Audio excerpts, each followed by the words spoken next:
जय हिंद दोस्तों। Mission GS academy में आपका स्वागत है। कल का टॉपिक आप लोगों को मैं वायसराय, गवर्नर जनरल, भारत के वायसराय, भारत के गवर्नर जनरल और बंगाल के गवर्नर जनरल, उसका थ्योरी मैंने कल कराया था और वह वीडियो 1 घंटा 52 मिनट का था। उसमें टोटल थ्योरी को कवर किया गया था। चैप्टर थोड़ा सा बड़ा था, इसलिए वीडियो थोड़ा लंबा हुआ। और मैं कल ही बोला था कि इस चैप्टर से आपको 100 क्वेश्चन लाऊंगा। इस थ्योरी को मैं आशा करता हूं कि आप लोग ज़रूर देखे होंगे। इसका पीडीएफ भी मैंने टेलीग्राम में डाल दिया था। जो Telegram mission GS academy Patna से चलता है, आप लोग टेलीग्राम भी ज्वाइन कर लीजिएगा। टेलीग्राम में टोटल पीडीएफ डाला जाता है, जो वीडियो डाला जाता है उसका पीडीएफ भी टेलीग्राम में डाल दिया जाता है। तो जो भी लोग चैनल पर नए हैं तो चैनल को सब्सक्राइब करेंगे और पुराने लोग ज़्यादा से ज़्यादा चैनल को शेयर करेंगे कि और भी स्टूडेंट के पास यह पहुँचे। यूट्यूब में टेलीग्राम का लिंक दे दिया जाता है, वहाँ से टेलीग्राम आप ज्वाइन कर लीजिएगा। और उसी सब्जेक्ट से आज मैं आपके लिए 100 यानी कि 100 ऑब्जेक्टिव क्वेश्चन लाया हूँ, जिसमें आपको कुछ कथन कारक वाला क्वेश्चन है, कुछ कूट वाला क्वेश्चन है, कुछ ऑब्जेक्टिव टाइप का क्वेश्चन है। अगर यह 100 क्वेश्चन आप अच्छे से कर लेते हैं तो आपके अगर एग्ज़ाम में गवर्नर जनरल, बंगाल के गवर्नर और वायसराय और भारत के गवर्नर जनरल से क्वेश्चन पूछा जाता है तो एग्ज़ाम में छूटने की संभावना बहुत ही कम रहेगी। इसलिए पढ़ने का सही तरीका यही होता है कि किसी भी थ्योरी को अगर आप सबसे पहले पढ़ लेते हैं, उसके बाद आप उसका ऑब्जेक्टिव क्वेश्चन बनाइएगा तो आपको काफ़ी ज़्यादा सहूलियत मिलेगा। और ऐसा करने से एक दिन तैयारी आपकी उस लेवल पे हो जाएगी कि किसी भी एग्ज़ाम में जाइएगा तो आपका रिजल्ट होने की 100% संभावना रहेगी। और मेहनत आप अच्छे से कीजिए, ज़रूर सफल होइएगा। जो भी लोग मेहनत करता है उनको सफलता मिलती है। सफलता में थोड़ा सा समय लगता है, सब्र कीजिए, ज़रूर सफल होइएगा। और वीडियो को आप लोग बीच में कभी स्किप नहीं कीजिएगा, वीडियो को शुरू से अंत तक देखिएगा। और चैनल को थोड़ा और सपोर्ट कीजिए कि मैं और इससे भी अच्छा करने का प्रयास करूं। और बहुत ही जल्द मैं इसका टाइमिंग अभी फिक्स नहीं कर पा रहा हूं, जल्द टाइमिंग भी फिक्स कर दूंगा और लाइव भी आने लगूंगा।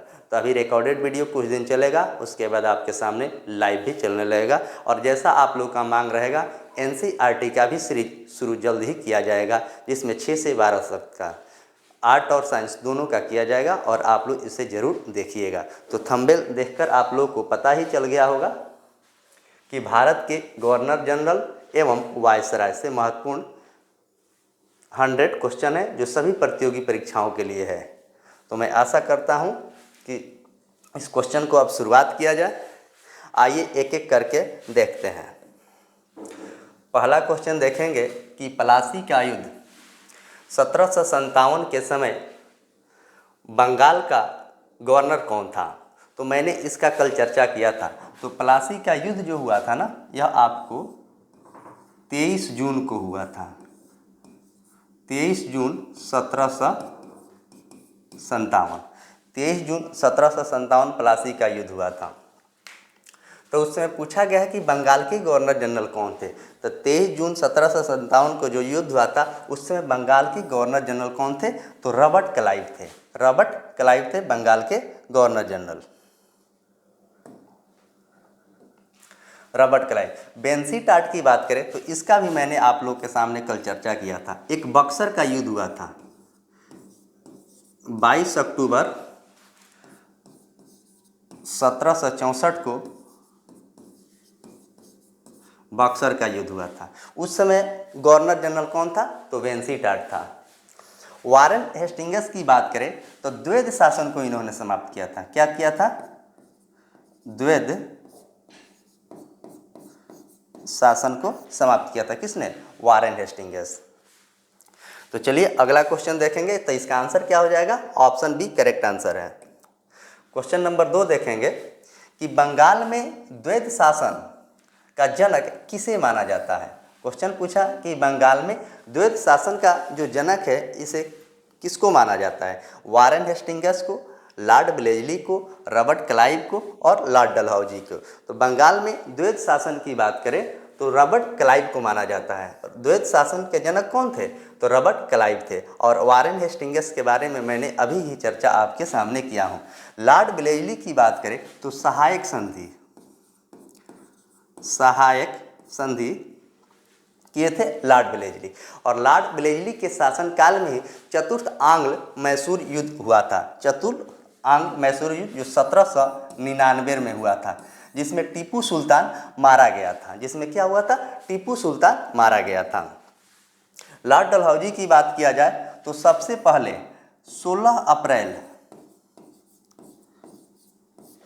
1853 को इन्हीं के शासनकाल में मुंबई से थाने के बीच 54 किलोमीटर ट्रेन को चलाया गया था। सॉरी, 54 किलोमीटर नहीं, 34 किलोमीटर। याद कर लीजिएगा, कभी कभी आपको दूरी भी पूछा जाता है। तो 34 किलोमीटर ट्रेन चलाया जाता था। तो इसका आंसर क्या हो जाएगा? तो ऑप्शन सी जो है इसका करेक्ट आंसर है क्वेश्चन नंबर 2 का।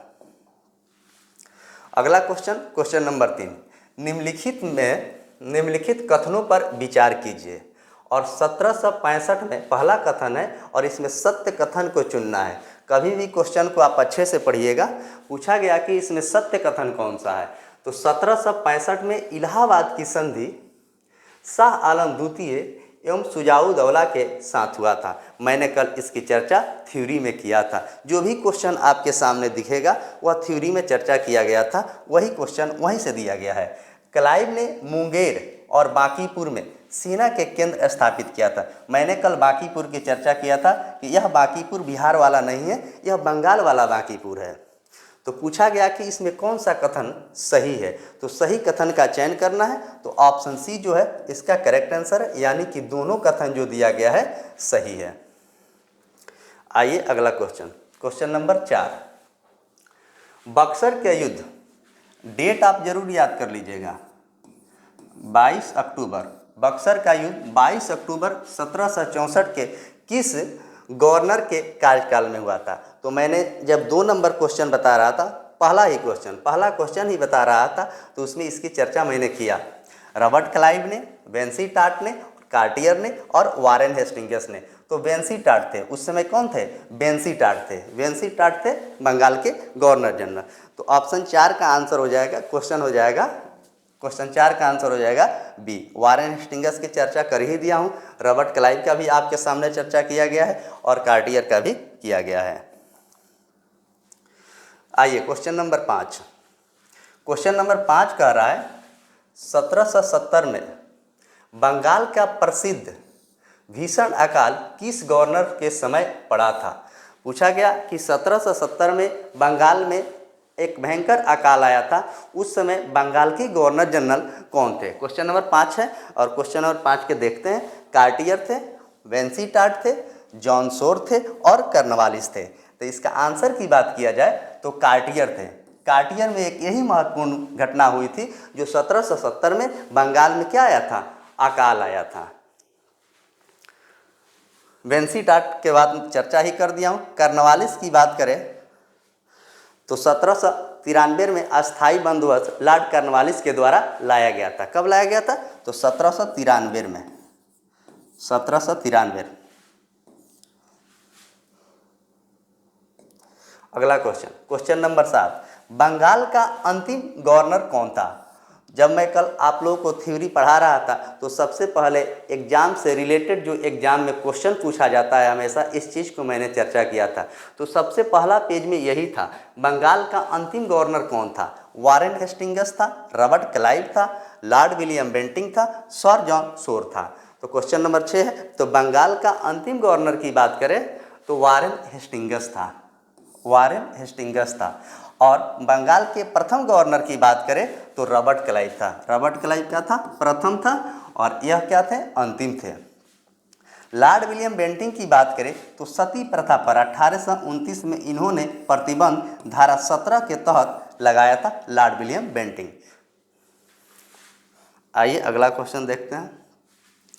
क्वेश्चन नंबर 7 कह रहा है किस एक्ट के तहत वारेन हेस्टिंग्स को बंगाल का प्रथम गवर्नर जनरल बनाया गया? देखिए बहुत अच्छा क्वेश्चन है।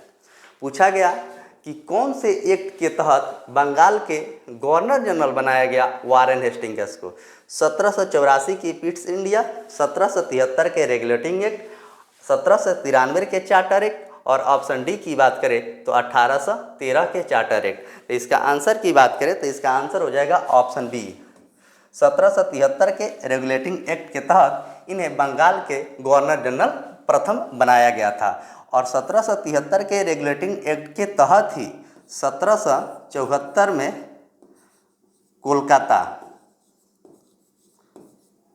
कोलकाता में सुप्रीम कोर्ट की स्थापना की गई थी।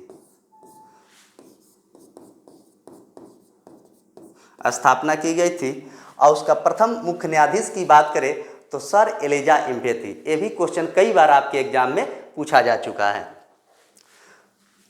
1793 के चार्टर अधिनियम की बात करें तो 1793 के चार्टर अधिनियम के तहत अस्थाई बंदोबस्त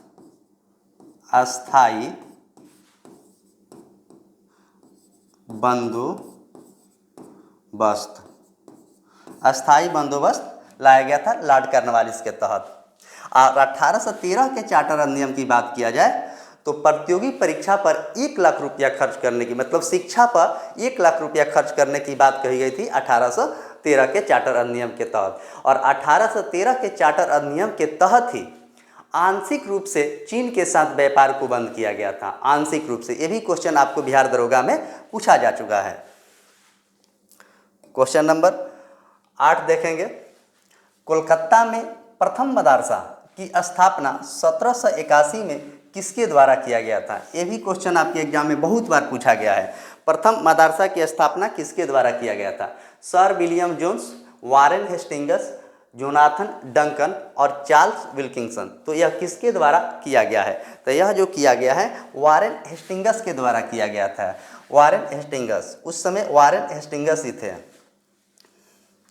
चलिए अगला देखेंगे।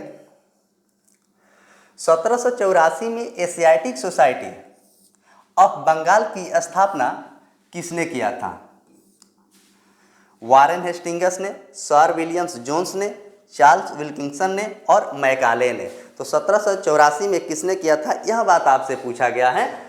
तो इसका आंसर की बात करें तो सर विलियम जोन्स के द्वारा पिट्स इंडिया एक्ट 1784 में स्थापना किया गया था। मैकाले की बात करें तो यह शिक्षा से संबंधित है। मैकाले जो है अंग्रेजी शिक्षा से संबंधित है। और वारेन हेस्टिंग्स की आपको चर्चा कर ही दिया गया है। श्रीमद् भागवत गीता एवं हितोपदेश का अंग्रेजी में अनुवाद किसने किया था? श्रीमद् भागवत गीता है और एवं हितोपदेश का अंग्रेजी में अनुवाद किसने किया था? यह भी क्वेश्चन कई बार आपके एग्जाम में पूछा गया है। तो विलियम्स जोन्स ने, चार्ल्स विल्किंसन ने, मैक्स मूलर ने और जोन्स ने। तो यह किसने किया था? तो क्वेश्चन नंबर 10 की बात करें तो चार्ल्स विल्किंसन ने किया था। चार्ल्स विल्किंसन ने किया था। ऑप्शन बी इसका करेक्ट आंसर हो जाएगा।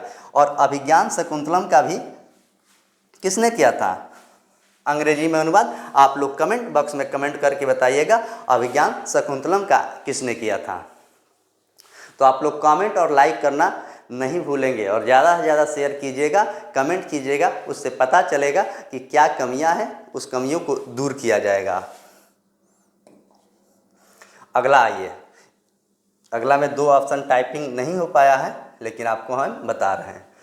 सूची 1 को सूची 2 से सुमेलित करना है, यानी कि मिलाना है। कह रहा है कि सालवाई की संधि कब हुआ था? तो सालवाई की संधि की बात करें तो सालवाई की संधि हुआ था 1782।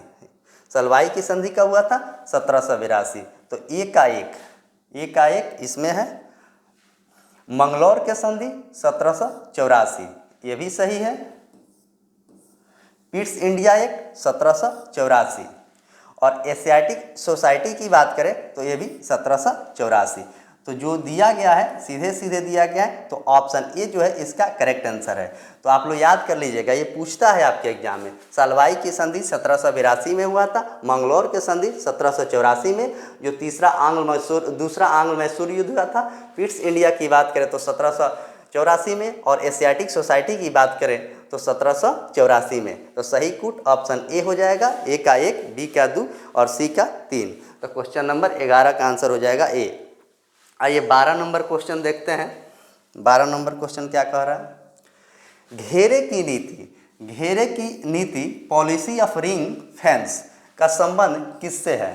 घेरे का नीति लॉर्ड ब्लेजली से है, वारेन हेस्टिंगस से है, कर्नवालिस से है और लॉर्ड डलहौजी से है। तो घेरे की नीति की बात करें तो घेरे की नीति जो है ना वारेन हेस्टिंगस से है, वारेन हेस्टिंगस से घेरे की नीति है। और लॉर्ड डलहौजी की बात करें तो सबसे पहले डाक टिकट इन्हीं के शासनकाल में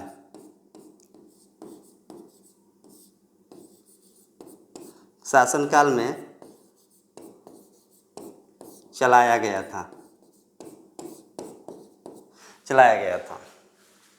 कर्नवालिस की बात करें तो 1793 के तहत है। लॉर्ड ब्लेजली सहायक संधि को स्वीकार किया था और लॉर्ड ब्लेजली के ही शासनकाल में कोलकाता में हिंदू कॉलेज की स्थापना 1800 में किया गया था। 1800 में कोलकाता में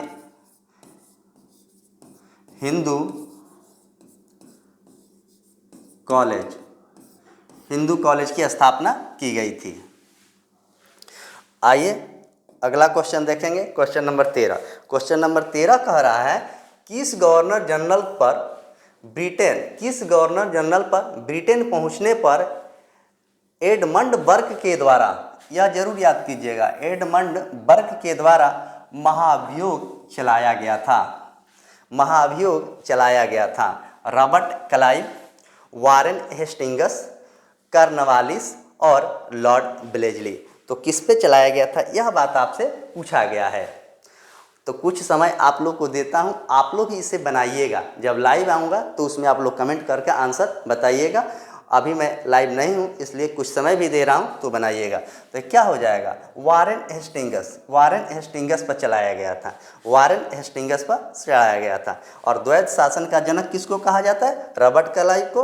और कर्नवालिस की चर्चा ही कर दिया हूँ और ब्लेजली के भी आपके सामने मैंने चर्चा कर दिया हूँ। तो क्वेश्चन नंबर जो 13 है, 13 का आंसर क्या हो जाएगा? 13 का आंसर हो जाएगा बी। 13 का क्या आंसर हो जाएगा? बी। ऑप्शन बी इसका करेक्ट आंसर है। 14 की बात करें तो शक्ति का पृथक्करण का सिद्धांत लागू करते हुए कर्नवालिस संहिता का निर्माण कब हुआ था? देखिए क्वेश्चन कितना अच्छा पूछा है।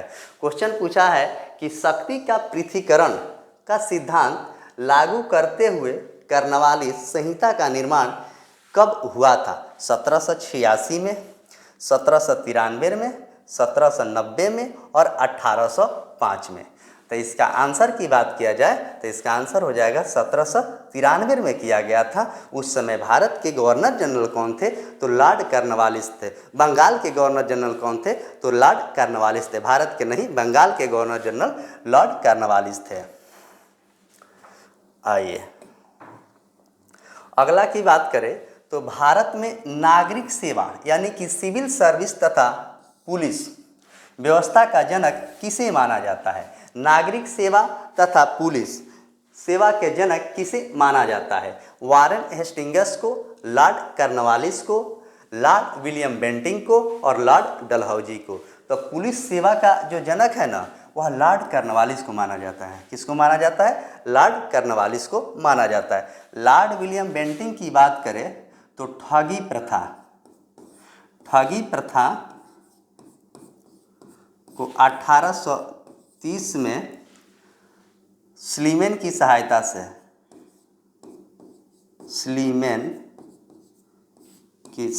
से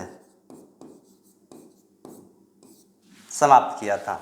और लॉर्ड डलहौजी के बारे में बात करें तब हिंदू विधवा पुनर्अधिनियम इनके शासनकाल में आया था। हिंदू विधवा पुनर्विवाह आया था लॉर्ड डलहौजी के शासनकाल में। लॉर्ड डलहौजी के शासनकाल में हिंदू विधवा पुनर्विवाह अधिनियम आया था। तो इस तरह आंसर क्या हो जाएगा? आंसर आपका ऑप्शन बी हो जाएगा, लॉर्ड कॉर्नवालिस। क्वेश्चन नंबर 16 की बात करें, बंगाल में अस्थाई बंदोबस्त पद्धति जो 1793 में किसने लागू किया था? बंगाल में अस्थाई बंदोबस्त जो था 1793 में किसके द्वारा लागू किया गया था? जॉन शोर के द्वारा, लॉर्ड कॉर्नवालिस के द्वारा, वारेन हेस्टिंग्स के द्वारा और ब्लेजली के द्वारा।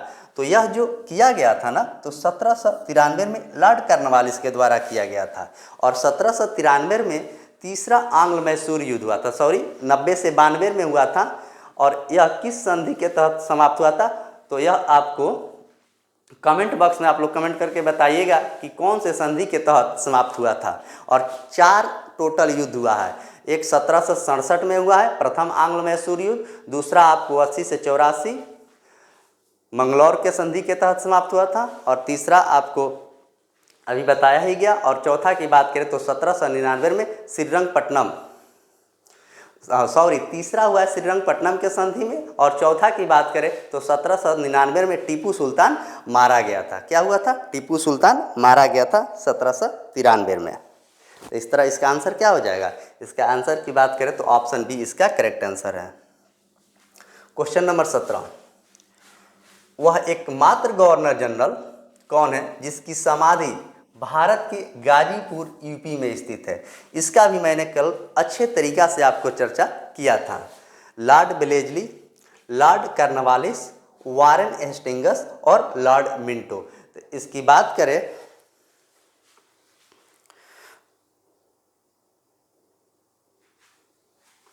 तो वह कौन था और गाजीपुर कहाँ पे है? तो बलिया के पास है। बलिया एक उत्तर प्रदेश में जिला है, उसी के आसपास है गाजीपुर। तो लॉर्ड कॉर्नवालिस को गाजीपुर में समाधि बना है। किसका बना है? लॉर्ड कॉर्नवालिस को। मिंटो की बात करें तो सबसे पहले मुस्लिम, सबसे पहले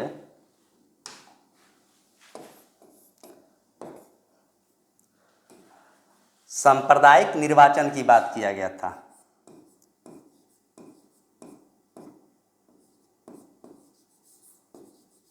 सांप्रदायिक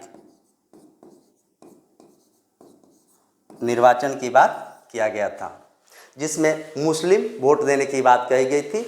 मिंटो जो लॉर्ड मार्ले मिंटो थे, और मार्ले मिंटो के ही शासनकाल में 1906 में मुस्लिम लीग की स्थापना हुई, जिसमें सलीमुल्लाह खां और आगा खां के द्वारा इसकी स्थापना की गई थी। तो इसका आंसर की बात करें तो ऑप्शन बी करेक्ट आंसर है।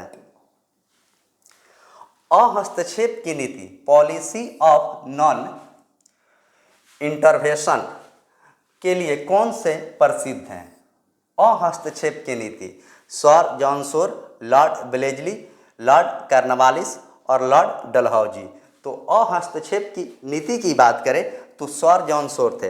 अगर सर जॉन शोर से क्वेश्चन पूछता है तो यही एक इम्पॉर्टेंट है और यहीं से आपको क्वेश्चन पूछा जाता है। लॉर्ड ब्लेजली के बारे में मैं चर्चा किया हूँ, कॉर्नवालिस के भी आपके सामने चर्चा कर दिया हूँ, लॉर्ड हेस्टिंग्स के भी आपके सामने चर्चा कर दिया हूँ।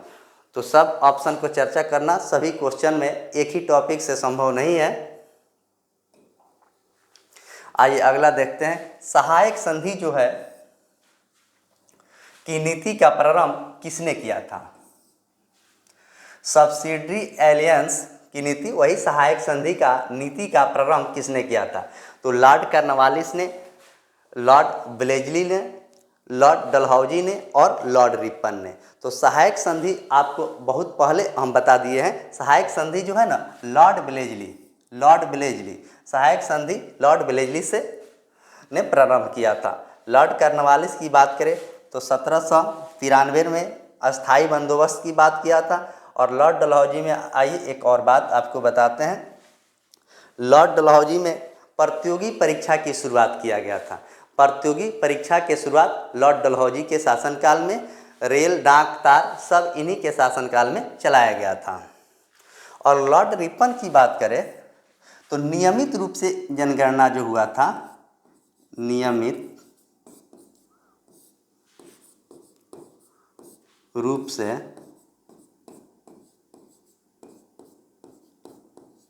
जनगणना 1881 में लॉर्ड रिपन के शासनकाल में हुआ था। लॉर्ड रिपन के शासनकाल में नियमित रूप से जनगणना हुआ था और स्थानीय स्वशासन के जनक भी लॉर्ड रिपन को माना जाता है। स्थानीय स्वशासन के जनक भी लॉर्ड रिपन को माना जाता है। तो इसका आंसर क्या हो जाएगा? ऑप्शन बी जो है इसका करेक्ट आंसर है।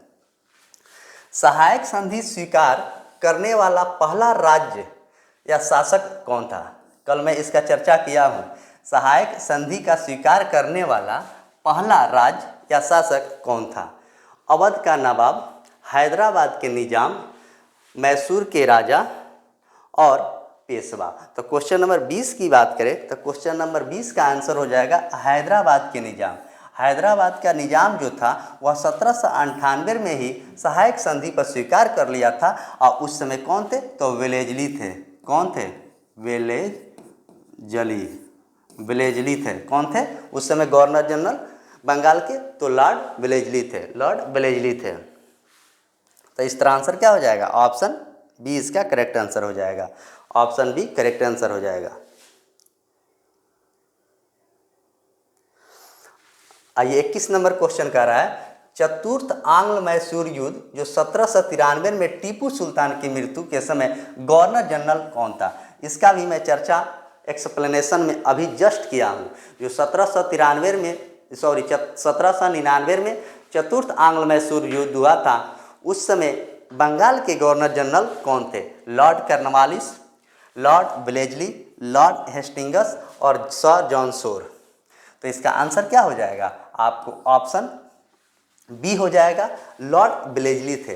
तो सबसे पहले आपको गवर्नर जनरल, वायसराय, ये सभी का कार्यकाल आपको अच्छे से याद नहीं होगा ना, तब तक आप इसे अच्छे से जवाब नहीं दे सकते हैं। तो इसको याद करने के लिए इसका कार्यकाल आपको याद करना पड़ेगा, कौन किस समय था। तो कॉर्नवालिस कब थे? तो 1793 में थे, याद कर लीजिएगा। और वेलेजली कब थे? तो 1798 से लेकर 1802 तक थे। और लॉर्ड हेस्टिंग्स कब थे? ये सभी आपको याद होना चाहिए। ये सभी क्या होना चाहिए? आपको याद होना चाहिए। तो इसका आंसर ऑप्शन बी इसका करेक्ट आंसर है। आइए क्वेश्चन नंबर देखते हैं 22। स्वयं को बंगाल का शेर कौन कहता था? स्वयं को बंगाल का शेर कौन कहता था? Robert Clive, Warren Hastings, Lord Wellesley और लॉर्ड डलहौजी। तो स्वयं के बंगाल का शेर जो कहता था वह आपको लॉर्ड वेलेजली कहता था। कौन कहता था? लॉर्ड वेलेजली स्वयं के बंगाल का शेर कहता था। वारेन हेस्टिंग्स की चर्चा कर ही दिया गया है, रॉबर्ट क्लाइव का भी चर्चा किया गया और डलहौजी का। तो डलहौजी का शासनकाल आप लोग याद कर लीजिए, 1848 से लेके 1856 तक। वेलेजली का भी लिख ही दिया हूँ। रॉबर्ट क्लाइव 2 बार आए हैं, एक बार सबसे पहले वही आए थे और उसके बाद भी आए हैं। तो इस तरह इसका आंसर लॉर्ड वेलेजली हो गया। अगला देखेंगे 1799 में समाचार पत्रों पर सेंसरशिप किसने लगाया था? 1799 में समाचार पत्रों पर सेंसरशिप किसने लगाया था? तो Lord Wellesley, Lord Lytton, Lord Curzon और मैटकॉफ। तो पूछा गया कि 1793 में किस पे लगाया गया था? तो यह लॉर्ड वेलेजली। 1799 देखिए, देखकर ही आपको आंसर मिल जाएगा। जब तक कार्यकाल आपको याद नहीं होगा तो आपको नहीं मिलेगा। लिटन की कार्यकाल की बात करें तो 1876 से लेकर 1880 तक था। और कर्जन की बात करें तो इन्होंने बंगाल विभाजन के समय थे, 1898 से लेके 1905 तक थे। 1905 तक थे और इन्हीं के शासनकाल में क्या हुआ था? बंगाल विभाजन हुआ था। लॉर्ड लिटन की बात करें तो लॉर्ड लिटन के शासनकाल में यूपीएससी के एग्जाम देने की आयु जो थी 21 वर्ष से घटाकर 19 वर्ष कर दिया गया था। चलिए इस तरह आंसर क्या हो जाएगा? Option A. क्वेश्चन नंबर 24 की बात करें, 24 जो है, फोर्ट विलियम कॉलेज को कोलकाता की स्थापना सिविल सेवकों के प्रशिक्षण हेतु किसने किया था? Fort William college Lord Cornwallis ने, लॉर्ड वेलेजली ने और वारेन हेस्टिंगस ने तो लॉर्ड डलहौजी ने। तो फोर्ट विलियम कॉलेज की स्थापना की बात करें तो लॉर्ड ब्लेजली ने किया था। लॉर्ड ब्लेजली ने 1800 में किया था। यह बात आप लोग जरूर याद कर लीजिएगा, जो सिविल सेवक प्रशिक्षण के लिए कहा गया था। डलहौजी का चर्चा हो गया है, आपको वारेन हेस्टिंगस का चर्चा हो गया है, कर्नवालिस का भी चर्चा हो गया है। क्वेश्चन ज़्यादा है। प्रसिद्ध वेल्लोर के सिपाही विद्रोह जो 1806 में किस गवर्नर के समय हुआ था? प्रसिद्ध जो सिपाही विद्रोह हुआ था 1806 में, वह किस गवर्नर के समय में हुआ था? Sir John Barlow, Lord Minto प्रथम, लॉर्ड ब्लेजली, लॉर्ड एमहर्स्ट। तो किसके शासनकाल में हुआ था? तो ऑप्शन ए जो है इसका करेक्ट आंसर हो जाएगा, सर जॉन बार्लो के समय में हुआ था। कब हुआ था? सर जॉन बार्लो के समय में। क्वेश्चन आपसे पूछा जा सकता है कि सिपाही विद्रोह कब हुआ था? तो 1806 में सिपाही विद्रोह हुआ था। तो आंसर हो जाएगा ऑप्शन ए। 1806 में महाराजा रंजीत सिंह के साथ अमृतसर की संधि किस गवर्नर जनरल के समय में हुआ था? तो देखिए 1809 में सबसे पहले आप याद कर लीजिएगा अमृतसर के संधि। अमृतसर के संधि 1809 में अमृतसर के संधि हुआ था। रंजीत सिंह, तो उस समय गवर्नर जनरल कौन थे? Sir John Barlow, Lord Minto प्रथम, लॉर्ड हेस्टिंगस, लॉर्ड एमहर्स्ट। तो उस समय वायसराय की बात किया जाए तो लॉर्ड मिंटो प्रथम थे। लॉर्ड मिंटो जो थे यह प्रथम थे, आप लोग याद कर लीजिएगा। इससे पहले जॉर्ज बार्लो थे जो सिपाही विद्रोह था। अगला, सुगौली की संधि 1816 में किस युद्ध के पश्चात और उस समय गवर्नर जनरल कौन थे? तो सुगौली की युद्ध की बात करें तो यहाँ से आपके एग्जाम में क्वेश्चन पूछा जाता है। सुगौली के युद्ध से आपके एग्जाम में कई बार क्वेश्चन पूछा गया है। तो आंग्ल नेपाल युद्ध, लॉर्ड हेस्टिंगस प्रथम, आंग्ल मराठा युद्ध, वारेन हेस्टिंगस, आंग्ल बर्मा युद्ध, लाम हेस्टन, और ऑप्शन डी की बात करें तो इनमें से कोई नहीं। तो इसका आंसर हो जाएगा आपको ऑप्शन ए, आंग्ल नेपाल युद्ध। लॉर्ड हेस्टिंगस उस समय गवर्नर जनरल थे। कौन थे? लॉर्ड हेस्टिंगस उस समय गवर्नर जनरल थे, ये सही है। और प्रथम आंग्ल मराठा युद्ध के समय वारेन हेस्टिंगस थे। आंग्ल बर्मा युद्ध के समय लॉर्ड एमहर्स्ट थे। आइए अगला question, question number 28। Question number 28 की बात करें तो पिंडारियों का दमन तथा पेशवा पद की समाप्ति किस गवर्नर जनरल के काल में हुई? लॉर्ड ब्लेजली की, लॉर्ड हेस्टिंगस की, लॉर्ड डलहौजी की, लॉर्ड कर्नवालिस की। तो 28 नंबर क्वेश्चन का आंसर की बात किया जाए तो आपको ऑप्शन बी हो जाएगा, लॉर्ड हेस्टिंगस के समय हुआ था। लॉर्ड हेस्टिंगस के समय हुआ था। आइए अगला क्वेश्चन, मदरसा में मद्रास में थॉमस मुनरो के द्वारा रैयतवाड़ी व्यवस्था कब लागू की गई थी? रैयतवाड़ी व्यवस्था कब लागू की गई थी? तो 1793 में, 1820 में, 1822 में और 1830 में। तो इसका आंसर हो जाएगा आपको 1820 में।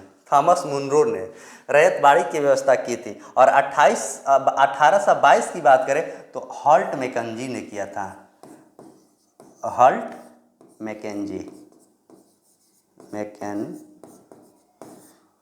मैकेंजी ने किया था, तो याद कर लीजिएगा। और 1793 में आया था।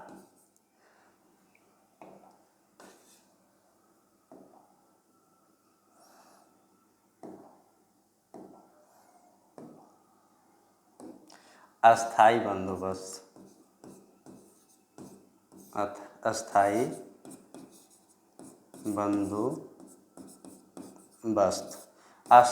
बंदोबस्त आया था।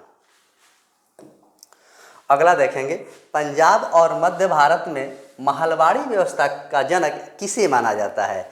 यही है, पंजाब और मध्य में महलवाड़ी व्यवस्था का जनक किसे माना जाता है? हॉल्ट मैकेंजी को, थॉमस मुनरो को, कर्नवालिस को, और ऑप्शन डी की बात करें तो रीड को। तो किसको माना जाता है? Holt Mackenzie. अभी मैंने चर्चा किया हूँ, हॉल्ट मैकेंजी को माना जाता है। थॉमस मुनरो को 1820 में माना जाता है। 1820 में थॉमस मुनरो। देखिए 100 क्वेश्चन जो दिया गया है ना, आपके एग्जाम में इससे बाहर क्वेश्चन नहीं पूछा जाएगा, इसलिए कि इस चैप्टर से 100 क्वेश्चन इंपॉर्टेंट बनाया गया है। एक एक थ्योरी जो बताया गया है वहीं से क्वेश्चन को लाया गया है। अगला है बैरकपुर सैन्य विद्रोह 1824 में किस गवर्नर जनरल के काल में हुआ था? तो सबसे पहले बैरकपुर जो है ना, यह आपको डब्ल्यूबी में है। कहाँ है? डब्ल्यूबी में। Lord Amherst, Lord William Bentinck और लॉर्ड कैनिंग, लॉर्ड डलहौजी। तो इसके आंसर की बात करें तो इसका आंसर हो जाएगा ऑप्शन ए, लॉर्ड एमहर्स्ट थे। बैरकपुर सैन्य विद्रोह के समय लॉर्ड एमहर्स्ट थे। लॉर्ड विलियम बेंटिंग की बात करें तो 1827 से लेकर 1835 तक था, और डलहौजी 1848 से लेकर 1856 तक था। और कैनिंग की बात करें तो 1858 से लेकर 1905 तक था। और एमहर्स्ट आपको दिया ही गया है, तो ये सब भी आप कार्यकाल याद रखिएगा। राजा राम मोहन राय के सहयोग से सती प्रथा पर प्रतिबंध 1829 में किसने लगाया था? तो मैंने इसका भी चर्चा कर दिया हूँ कि सती प्रथा पर जो प्रतिबंध लगाया गया था धारा 17 के तहत राजा राम मोहन के सहयोग से, वह किसने लगाया था? तो लॉर्ड विलियम बेंटिंग ने लगाया था। तो किसने लगाया था? Lord William Bentinck. रिपन की बात करें तो इनका शासनकाल 1880 से लेकर 1884 तक था, और इन्हीं के शासनकाल में रिपन को स्थानीय स्वशासन का जनक भी कहा जाता है। रिपन को स्थानीय स्वशासन का जनक भी कहा जाता है। और वर्नाकुलर प्रेस एक्ट जो हुआ था ना, तो इन्हीं के शासनकाल में क्या हुआ था? रद्द हुआ था। अब प्रथम कारखाना अधिनियम की बात करें तो 1881 में प्रथम कारखाना अधिनियम आया था। प्रथम कारखाना अधिनियम आया था रिपन के शासनकाल में। और कैनिंग में बंगाल विभाजन हुआ था। कैनिंग की बात करें तो 1857 की जो क्रांति हुई थी उस समय लॉर्ड कैनिंग थे। उस समय लॉर्ड कैनिंग थे, और भारत के प्रथम वायसराय की बात करें तो लॉर्ड कैनिंग ही थे। चलिए अगला देखेंगे। ठगी प्रथा का अंत 1830 में करने का श्रेय किस सैन्य अधिकारी गवर्नर जनरल को जाता है? तो ठगी प्रथा का पूछा गया तो कर्नल स्लीमैन एवं Lord William Bentinck, colonel Outram एम डलहौजी, लॉर्ड मैकाले और लॉर्ड कर्नवालिस। तो इसका आंसर हो जाएगा ऑप्शन ए। ऑप्शन ए जो है इसका करेक्ट आंसर है, कर्नल स्लीमैन के। कर्नल आउट्रम डलहौजी बता ही दिए, कर्नवालिस आपको बता ही दिया हूँ।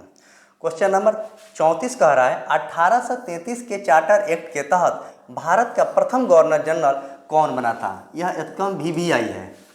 इस क्वेश्चन के आपके एग्जाम में बिहार दरोगा, बिहार पुलिस, बिहार SSC सभी एग्जामों में पूछा गया है। Warren Hastings, lord William Bentinck, lord Dalhousie और लॉर्ड कैनिंग। तो इसका आंसर क्या हो जाएगा? ऑप्शन बी हो जाएगा, यानी कि लॉर्ड विलियम बेंटिंग जो थे वह भारत के प्रथम गवर्नर जनरल बने थे और बंगाल के अंतिम गवर्नर जनरल बने थे। भारत के प्रथम गवर्नर जनरल और बंगाल के अंतिम गवर्नर जनरल, ये दोनों चीज़ आप याद कर लीजिएगा। अगला है भारत में मैकाले की अनुशंसा पर अंग्रेजी शिक्षा का माध्यम कब बनाया गया था? मैकाले की अनुशंसा पर अंग्रेजी शिक्षा का माध्यम कब बनाया गया था, ये चीज़ पूछा गया है। 1813 में, 1835 में, 1854 में और 1892 में। तो इसके आंसर की बात करें तो 1835 में। 1835 में कब बनाया गया था? 1835 में। क्वेश्चन नंबर 35 का आंसर डी सही है। और 1813 के अधिनियम की बात करें तो इसमें चीन के साथ चाय का व्यापार को छोड़कर बाकी सबको आंशिक रूप से बंद कर दिया गया था। और 1854 की बात करें तो इस समय शिक्षा की बात इसमें भी की गई थी। प्राथमिक शिक्षा को माध्यमिक शिक्षा में उच्च स्तर देने की बात कहा गया था लॉर्ड डलहौजी को। चलिए अगला देखेंगे। भारतीय प्रेस की मुक्तिदाता, लिबरेटर ऑफ इंडिया प्रेस किसे कहा जाता है? प्रेस का मुक्तिदाता लॉर्ड ऑकलैंड को, लॉर्ड चार्ल्स मैटकफ को, लॉर्ड विलियम बेंटिंग को और लॉर्ड रिपन को। तो किसको कहा जाता है, यह बात आपसे पूछा गया है। तो ऑप्शन बी, चार्ल्स मैटकफ को। चार्ल्स मैटकफ को कहा जाता है। किसको कहा जाता है? चार्ल्स मैटकफ को कहा जाता है। विलियम बेंटिंग की बात कर दिया हूँ, लॉर्ड रिपन की बात कर दिया हूँ। आइए, शेरशाह सूरी मार्ग का नाम बदलकर GT रोड कर दिया गया। उस समय गवर्नर जनरल कौन थे? Lord Auckland, Lord Ellenborough, Lord Hardinge और लॉर्ड डलहौजी। तो इसका बात करें आंसर की, तो इसका आंसर हो जाएगा लॉर्ड ऑकलैंड थे, लॉर्ड ऑकलैंड थे, लॉर्ड ऑकलैंड, जीटी रोड किया गया। लॉर्ड एलनबरो की बात करें तो रविवार की छुट्टी, रविवार का छुट्टी एलनबरो के ही शासनकाल में किया गया था 1843 में। कब किया गया था? 1843 में। आइए अगला देखेंगे 38 नंबर। भारत में दास प्रथा का अंत 1843 एक्ट के 5 के द्वारा किस गवर्नर जनरल ने किया था? अभी मैंने चर्चा किया हूँ।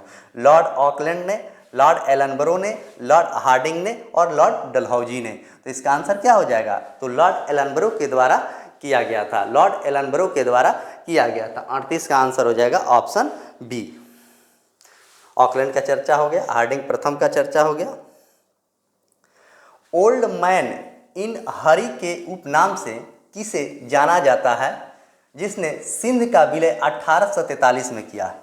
सिंध का विलय जो है ना 1843 में किया था, किसे जाना जाता है? यह बात पूछा गया है।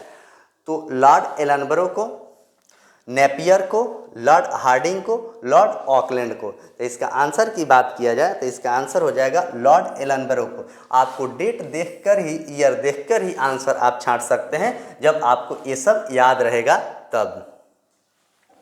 आइए अगला क्वेश्चन। खोंड जनजाति में प्रचलित नरबली प्रथा मोरिया पर रोक किसने लगाई थी? मोरिया पर जो रोक था यह किसके द्वारा लगाया गया था? यह बात आपसे पूछा जा रहा है। मोरिया पर रोक की बात करें तो लॉर्ड डलहौजी, लॉर्ड हार्डिंग प्रथम, लॉर्ड विलियम बेंटिंग और ऑप्शन सी की बात करें तो कैनिंग। तो 40 का आंसर हो जाएगा आपको लॉर्ड हार्डिंग प्रथम, लॉर्ड हार्डिंग प्रथम। डलहौजी का चर्चा हो ही गया है, कैनिंग का भी हुआ है और बेंटिंग का भी चर्चा हो गया है। तो इस तरह क्वेश्चन आपको जो बताया जाता है, जो भी क्वेश्चन आज आपको हमने दिया है वो सारे क्वेश्चन आपको थ्योरी में बता दिए हैं। थ्योरी में क्या किए हैं? बता दिए हैं। तो यहाँ बनना आपको लाजमी होना चाहिए, क्वेश्चन बनना चाहिए। चलिए 41 नंबर क्वेश्चन देखेंगे। व्यापकगत सिद्धांत यानी कि डॉक्ट्रिन ऑफ लेफ्ट हड़प नीति किसने लागू किया था? किसने लागू किया था? तो ये भी बहुत ही अच्छा क्वेश्चन है और कई बार आपके एग्जाम में इस क्वेश्चन को पूछा गया है। तो लॉर्ड ब्लेजली ने, लॉर्ड डलहौजी ने, लॉर्ड कैनिंग ने और लॉर्ड कॉर्नवालिस ने। तो इसका आंसर की बात करें, सहायक संधि जो स्वीकार किया था व्यापकगत सिद्धांत जो किया था लॉर्ड ब्लेजली ने किया था। कॉर्नवालिस अस्थाई बंदोबस्त 1793। देखिए बार बार मैं लिख रहा हूँ, आप लोग याद कर लीजिए। 1793। ब्लेजली की बात करें तो 1798 से 1802 और कैनिंग की बात करें तो 1856 से लेकर 1861 तक और कॉर्नवालिस की बात करें तो 1793 में कॉर्नवालिस थे ही। तो आंसर क्या हो जाएगा? ऑप्शन बी इसका करेक्ट आंसर हो जाएगा। Question number 42। डलहौजी की हड़प नीति के तहत सर्वप्रथम किस राज्य का विलय 1848 में हुआ है? इस क्वेश्चन को आप अच्छे से जरूर याद कीजिएगा। जैतपुर, संभलपुर, झांसी, सतारा। तो इसका आंसर की बात करें तो सबसे पहले पूछा गया है तो सतारा को किया गया है। सतारा को डलहौजी के द्वारा 1848 में सतारा को किया गया है, याद कर लीजिएगा। अवध को 1856 में किस आधार पर ब्रिटिश साम्राज्य में मिलाया गया था? अवध जो था 1856 में किस साम्राज्य में के तहत मिलाया गया था? तो क्वेश्चन नंबर 43। तो क्वेश्चन नंबर 43 की बात करें, कुप्रशासन का आरोप आउटरम हड़प नीति के तहत, युद्ध में पराजय और सिंध के द्वारा। तो इसका आंसर क्या हो जाएगा? ऑप्शन ए जो है ना, कुप्रशासन के आरोप और आउटरम रिपोर्ट के तहत किया गया था। क्वेश्चन नंबर 43 ऑप्शन ए इसका करेक्ट आंसर है। 44 नंबर क्वेश्चन है, भारत में प्रथम रेल लाइन 1853 में मुंबई से थाने के किसके शासनकाल में बिछाई गई थी? पूछा गया है किसके शासनकाल में बिछाई गई, तो इसी से आपको आंसर मिल जाना चाहिए। जो ईयर लिखा गया है ना, ईयर आप याद कर लिए तो आपको वायसराय पढ़ने में कहीं से भी दिक्कत नहीं आएगी। अगर आपसे वायसराय में क्वेश्चन पूछा जाता है तो ईयर को आप अच्छे से जरूर याद कर लीजिएगा। तो लॉर्ड डलहौजी का शासन मैंने बताया हूँ 1848 से लेकर 56। कर्जन का भी बता दिया हूँ, रिपन का भी बताया हूँ और कैनिंग का भी बताया हूँ। कर्जन बंगाल विभाजन के समय था, कैनिंग 1857 के क्रांति के समय था और लॉर्ड रिपन की बात करें तो स्थानीय स्वशासन के जनक, नियमित रूप से जनगणना और प्रथम कारखाना अधिनियम 1881 सब रिपन के ही शासनकाल में आया था। वारना प्रेस, जो वारनाकुलर प्रेस एक्ट था, इसको इन्होंने रद्द कर दिया था रिपन ने। वुड डिस्पैच 1854 जिसे भारतीय शिक्षा का मैग्ना कार्टा कहा जाता है, किसके समय हुआ था, इसका भी मैंने चर्चा आपके सामने किया हूँ। Lord Dalhousie, Lord William Bentinck, Lord Ripon और लॉर्ड कर्जन। तो डलहौजी के समय किया गया था, डलहौजी के समय, और बेंटिंग के समय अंग्रेजी शिक्षा का बात कही गई थी।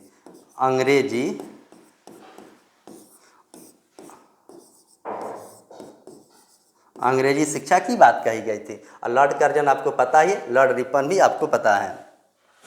भारत में सार्वजनिक निर्माण विभाग यानी कि पीडब्ल्यूडी एवं डाकघर अधिनियम 1854 किसने प्रारंभ किया था। अब देखिए जितने क्वेश्चन ये आ रहे हैं इसका सब मैं चर्चा आपको ऑप्शन में किया हूँ, तो आप लोग को तुरंत बनना चाहिए Lord Canning, Lord Dalhousie, Lord Wellesley और लॉर्ड मैकाले। तो इसका आंसर क्या हो जाएगा, लॉर्ड डलहौजी। क्या हो जाएगा, लॉर्ड डलहौजी। मैकाले का संबंध जो है ना आपको शिक्षा से है। क्या चीज़ से, शिक्षा से है मैकाले का संबंध। अगला है डलहौजी ने ब्रिटिश भारत की ग्रीष्मकालीन राजधानी किसे बनाया था, राजधानी हो जाएगा, राजधानी किसे बनाया था, किसे राजधानी बनाया था, यह बात आपसे पूछा गया है। दार्जिलिंग को, शिमला को, नैनीताल को और ऊटी को। तो इसका आंसर क्या हो जाएगा, शिमला को बनाया था ब्रिटिश काल में। दार्जिलिंग क्या है, WB में है, बहुत घूमने वाला जगह है दार्जिलिंग, पश्चिम बंगाल में। और नैनीताल कहाँ है, तो UK में है, यानी कि उत्तराखंड में है। और ऊटी की बात करें तो ऊटी एक जगह है, ऊटी आपको संभवतः चेन्नई में है, चेन्नई थोड़ा सा आप इसे देख लीजिएगा, ऊटी चेन्नई में ही है। क्वेश्चन नंबर 48, भारत का अंतिम गवर्नर जनरल एवं प्रथम वायसराय, मैंने इसका कल भी चर्चा किया हूँ, Lord Dalhousie, Lord Canning, Lord Lytton, Lord Mountbatten. तो भारत के अंतिम गवर्नर जनरल और प्रथम वायसराय जो थे वह आपको लॉर्ड कैनिंग थे। लॉर्ड कैनिंग 1856 से लेकर 1861 तक थे और प्रथम वायसराय हुए और अंतिम गवर्नर जनरल लॉर्ड कैनिंग हुए। लॉर्ड माउंटबेटन की बात करें तो यह स्वतंत्र भारत के थे, स्वतंत्र भारत के अंतिम थे गवर्नर जनरल। और यहीं पर स्वतंत्र भारत के अंतिम भारतीय गवर्नर कौन जनरल था, तो सिराज गोपालाचारी। और लिटन के शासनकाल आपको लिख दूं 1876 से लेके 1880। और डलहौजी हो गया 1848 से लेके 1856। लॉर्ड माउंटबेटन, तो आंसर क्या हो जाएगा, ऑप्शन बी हो जाएगा। अगला है 49 नंबर, 1857 के महान स्वाधीनता संग्राम किस वायसराय या गवर्नर जनरल के काल में हुआ था, यह बात आपसे पूछा गया है। तो लॉर्ड डलहौजी के, लॉर्ड कैनिंग के, लॉर्ड एल्गिन के, लॉर्ड लॉरेंस के। तो 1857 के क्रांति अभी चर्चा किया हूँ, लॉर्ड कैनिंग के, लॉर्ड कैनिंग के शासनकाल में हुआ था। किसके शासनकाल में, लॉर्ड कैनिंग। अगला ये विधवा पुनर्विवाह अधिनियम 1856 किसके प्रयास और किसके कार्यकाल में लागू हुआ था। देखिए इस क्वेश्चन में बहुत लोग गलत करते हैं। इस क्वेश्चन में क्या होता है, बहुत सारे स्टूडेंट इसमें गलत कर देते हैं। विधवा पुनर्विवाह अधिनियम जो 1856 आया था, ईश्वर चंद्र विद्यासागर एवं लॉर्ड कैनिंग, राजा राम मोहन राय बेंटिंक, दयानंद सरस्वती एवं डलहौजी, और ऑप्शन डी की बात करें तो इनमें से कोई नहीं। तो यह क्वेश्चन बहुत अच्छा है। तो देखिए इसका आंसर की बात करें ना तो ऑप्शन ए हो जाएगा। देखिए लॉर्ड कैनिंग भी 1856 में थे, 1856 से 61, और लॉर्ड डलहौजी की भी बात करें तो ये भी आपको 1848 से लेके 1856 तक थे। लेकिन क्वेश्चन आपसे क्या पूछा गया, ये थे 1827 से लेके 1835। क्वेश्चन आपसे पूछा गया है कि विधवा पुनर्विवाह अधिनियम 1856 किसके प्रयास से और किसके कार्यकाल में लागू किया गया था। अगर लागू की बात कहेगा और किसके प्रयास से आया था तब आपको डलहौजी हो जाएगा, और पारित कब हुआ था तब आपका आंसर हो जाएगा, तब आंसर हो जाएगा आपको किसके प्रयास से और किसके कार्यकाल में लागू हुआ था तब आंसर हो जाएगा लॉर्ड कैनिंग। और कब लाया गया था और पारित का बात जब नहीं कहेगा तब आपका आंसर हो जाएगा डलहौजी। तो दोनों में कन्फ्यूजन होता है। क्वेश्चन को आप अच्छे से पढ़िएगा तो गलती नहीं होगा। क्वेश्चन अगर पूछेगा किसके शासनकाल में लाया गया लेकिन लागू नहीं किया गया तो आंसर होगा डलहौजी। लाया गया लेकिन लागू कर दिया गया तब आंसर हो जाएगा आपको लॉर्ड कैनिंग। तो दोनों चीज आप याद कर लीजिएगा। आइए 51 नंबर, किस अधिनियम के द्वारा ईस्ट इंडिया कंपनी के शासन का अंत कर ब्रिटिश क्राउन को सत्ता में सौंपी गई थी। ब्रिटिश क्राउन के सत्ता में सौंपी गई थी किस अधिनियम के द्वारा। ऑप्शन ए कह रहा है 1853 के अधिनियम, बी कह रहा है 1858 के भारत शासन अधिनियम, डी कह रहा है 1861 के अधिनियम और 1892 के अधिनियम। तो किस अधिनियम के द्वारा यह किया गया था। तो यह किया गया था 1858 के भारत शासन अधिनियम के समय ब्रिटिश के क्राउन को सत्ता सौंप दी गई थी, और उसी समय भारत के प्रथम जो वायसराय बने थे कैनिंग बने थे, कैनिंग। 1853 के अधिनियम के तहत अंग्रेजी 53 के तहत प्रतियोगी परीक्षा की शुरुआत किया गया, और 1892 की बात करें तो विधान परिषद की बात कही गई थी। विधान परिषद में बोलने और प्रश्न पूछने की बात 1892 में किया गया था। भारत में पहली बार आयकर यानी कि इनकम टैक्स लगाने का श्रेय जेम्स विल्सन को किस वायसराय के समय में आता है, समय में जाता है। लॉर्ड कैनिंग, लॉर्ड मेयो और लॉर्ड डफरिन और लॉर्ड लिटन। तो क्वेश्चन नंबर 52 की बात करें तो 52 का आंसर हो जाएगा Lord Canning, Lord Canning. Lord Mayo की बात किया जाए तो यह 1869 से लेकर 1872 तक थे। लॉर्ड लिटन जो है 1878 से 76 से 80 तक था। और रिपन के बाद और मेयो की बात करें तो इसका आंसर हो जाएगा ऑप्शन बी। ऑप्शन बी इसका आंसर है करेक्ट। मेयो की बात करें तो मेयो कॉलेज की स्थापना, अगर मेयो कॉलेज की स्थापना आपसे पूछेगा तो अजमेर में हुआ था। इसकी स्थापना लॉर्ड मेयो ने किया था, और पहली बार जनगणना मेयो के ही शासनकाल में हुआ था। और किसके प्रयास से मेयो कॉलेज लाया गया था तब आपको लॉर्ड मेयो नहीं होगा। इसका आंसर जब स्थापना की बात करेगा तभी आपका आंसर होगा। अगला क्वेश्चन, बहावी आंदोलन का दमन किस वायसराय ने किया था। क्वेश्चन पूछा कि बहावी आंदोलन जो हुआ था इसका दमन किस वायसराय ने किया था। तो लॉर्ड एल्गिन प्रथम, लॉर्ड लॉरेंस, लॉर्ड मेयो और लॉर्ड नॉर्थब्रुक। तो बहावी आंदोलन की बात किया जाए तो लॉर्ड एल्गिन प्रथम ने किया था, लॉर्ड एल्गिन प्रथम ने किया था। और मेयो का चर्चा आपके सामने कर ही दिया हूं। अगला, सर जॉन लॉरेंस ने किस देश के प्रति शानदार निष्क्रियता की नीति अपनाई थी।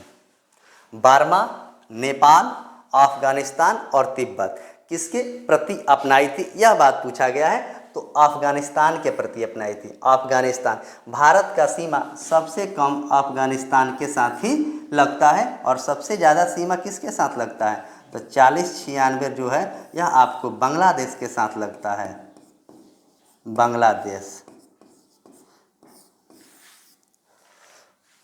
नेपाल जो है, नेपाल के साथ बिहार के कितने ज़िले लगते हैं, तो पश्चिमी चंपारण, पूर्वी चंपारण, सीतामढ़ी, मधुबनी, अररिया, सुपौल और चलिए अगला देखेंगे। भारत में सर्वप्रथम नियमित अस्थायी जनगणना, नियमित और अस्थायी जनगणना, अस्थायी नहीं, नियमित और अस्थायी जनगणना 1872 की शुरुआत किसके समय में हुआ था। जब ये चीज़ लिख देता है ना तो आपका क्वेश्चन काफ़ी इजी हो जाता है। और अगर आपको याद है तब, अगर आपको याद है तब, तो Lord Ripon, Lord Mayo, Lord Lytton, Lord Dalhousie, तो मेयो के समय में नियमित रूप से जनगणना, अस्थायी जनगणना हुआ था। और नियमित रूप से जनगणना की बात करें तो 1881 में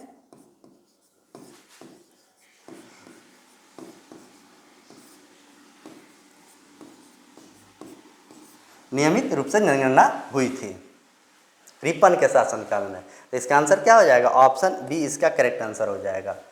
अजमेर में मेयो कॉलेज तथा कृषि विभाग यानी कि सांख्यिकी सर्वेक्षण विभाग की स्थापना किसने की थी। देखिए कितना अच्छा क्वेश्चन है। अजमेर में मेयो कॉलेज तथा कृषि विभाग या सांख्यिकी सर्वेक्षण विभाग की स्थापना किसने किया था, तो लॉर्ड मेयो ने, लॉर्ड नॉर्थब्रुक ने, लॉर्ड रिपन ने और लॉर्ड कर्जन ने। तो किसने किया था, तो यह किया था लॉर्ड मेयो ने किया था। किसने किया था, लॉर्ड मेयो ने किया था। कृषि कॉलेज की भी स्थापना किया था और सांख्यिकी विभाग के भी स्थापना उन्होंने किया था। और कर्जन की बात करें तो कर्जन के समय बंगाल विभाजन हुआ था। कर्जन के समय क्या हुआ था, बंगाल विभाजन।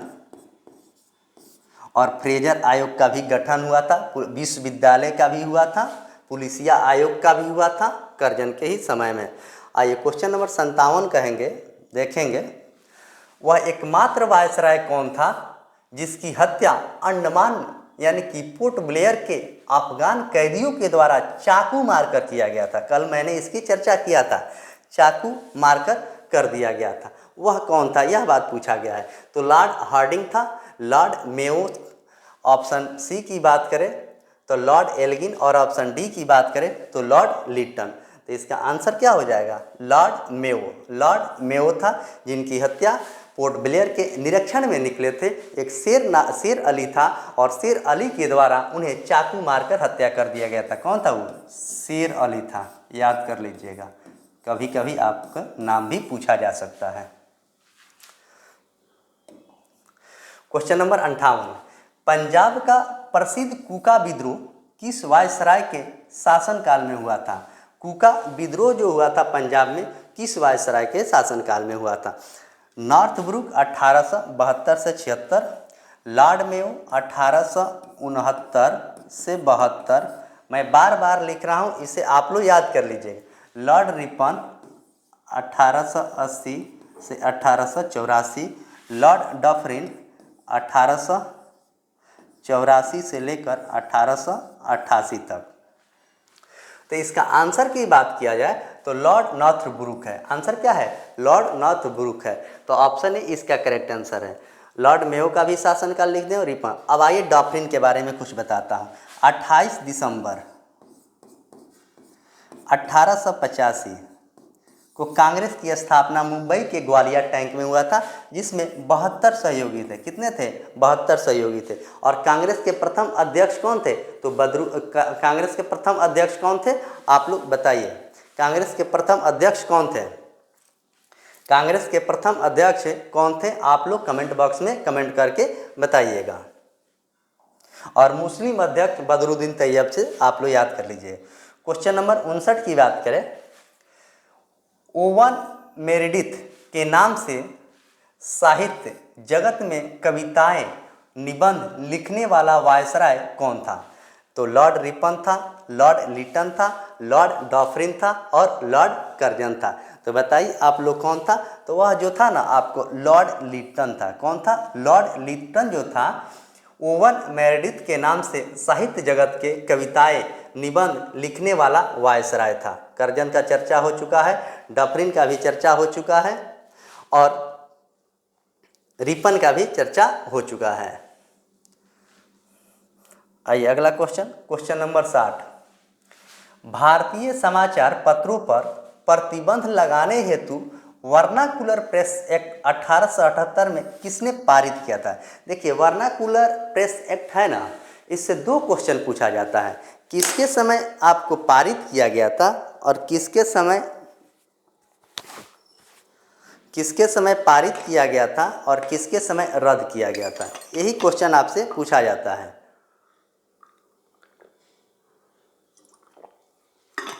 तो पारित की बात कहेगा तो लिटन हो जाएगा और रद्द करने की बात अगर पूछेगा तो रिपन हो जाएगा। तो इसका आंसर क्या हो जाएगा? यहाँ पारित करने का बात कहा है तो आंसर लिटन, और रद्द की बात करेगा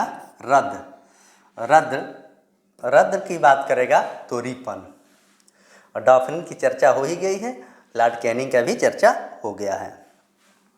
तो आप लोग का सीरीज यह कैसा लग रहा है आप लोग जरूर बताइएगा। सीरीज कैसा लग रहा है आप लोग जरूर बताइएगा। सीरीज आप लोग को कैसा लग रहा है कमेंट बॉक्स में कमेंट करके बताइएगा जरूर। चलिए 61 नंबर कह रहा है सिविल सेवा में प्रवेश की अधिकतम आयु 21 वर्ष से घटाकर 19 वर्ष किसने की थी? देखिए जितना भी क्वेश्चन बनाया गया ना, तो कल मैंने आपके इसके थ्योरी में इसकी टोटल चर्चा किया हूँ, टोटल चीज़ का मैंने चर्चा कर दिया हूँ। तो लॉर्ड रिपन ने, लॉर्ड लिटन ने, लॉर्ड डॉफ्रिन ने और लॉर्ड कर्जन ने। तो सबसे पहले आपको किसके शासनकाल में घटाया था? तो लिटन के शासनकाल में घटाया था। इन्होंने 21 वर्ष से घटाकर 19 वर्ष किया था सिविल सेवा का। कर्जन डॉफ्रिन रिपन का चर्चा हो गया है। 62 नंबर कह रहा है कि प्रथम दिल्ली दरबार 1877, इसका कभी कभी डेट आपसे पूछा जा रहा है। 1 जनवरी 1877। 1 जनवरी 1877 में महारानी विक्टोरिया को किस उपाधि से विभूषित किया गया था? तो मैं इसका भी चर्चा किया हूँ।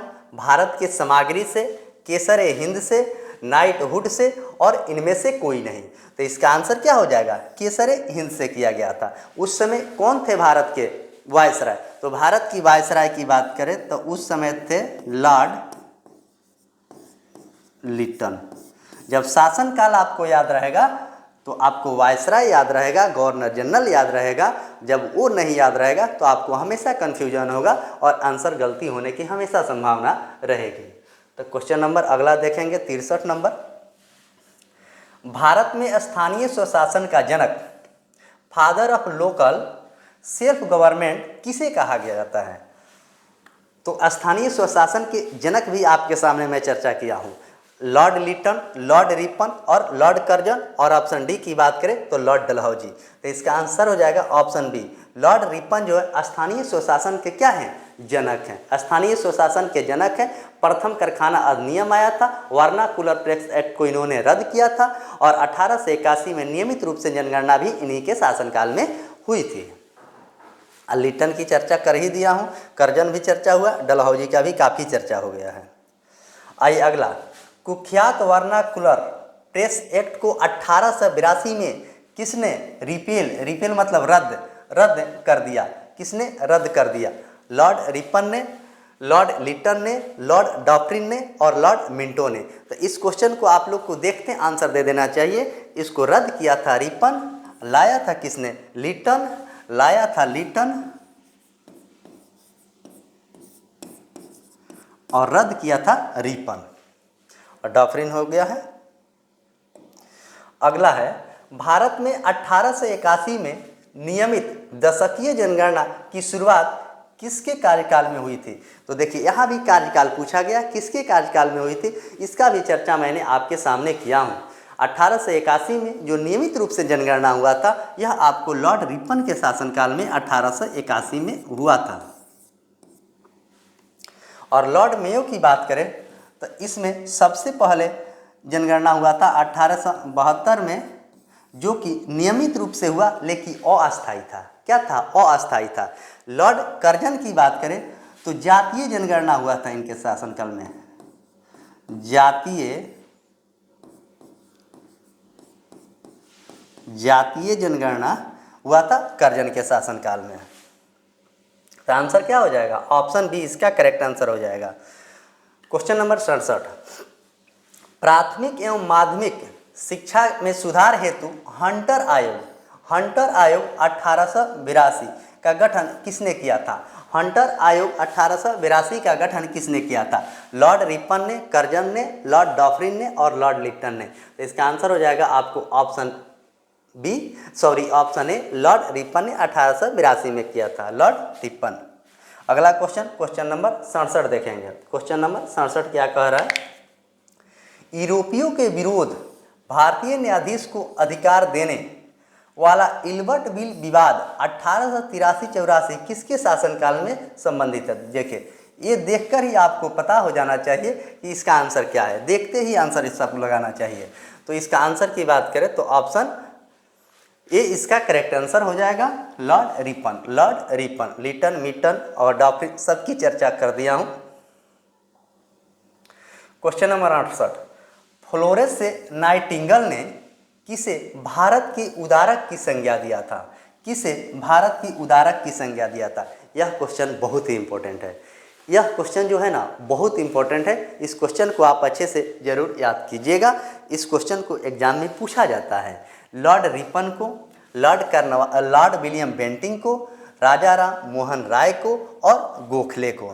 तो इसका आंसर की बात किया जाए तो लॉर्ड रिपन को फ्लोरेंस नाइटिंगेल की उपाधि भारत की उदारक की संज्ञा दी गई थी और राजा राम मोहन राय के सहायता से 1829 में सती प्रथा का विरोध किया गया था लॉर्ड विलियम बेंटिंग के द्वारा। गोपाल कृष्ण गोखले की बात करें तो 1905 में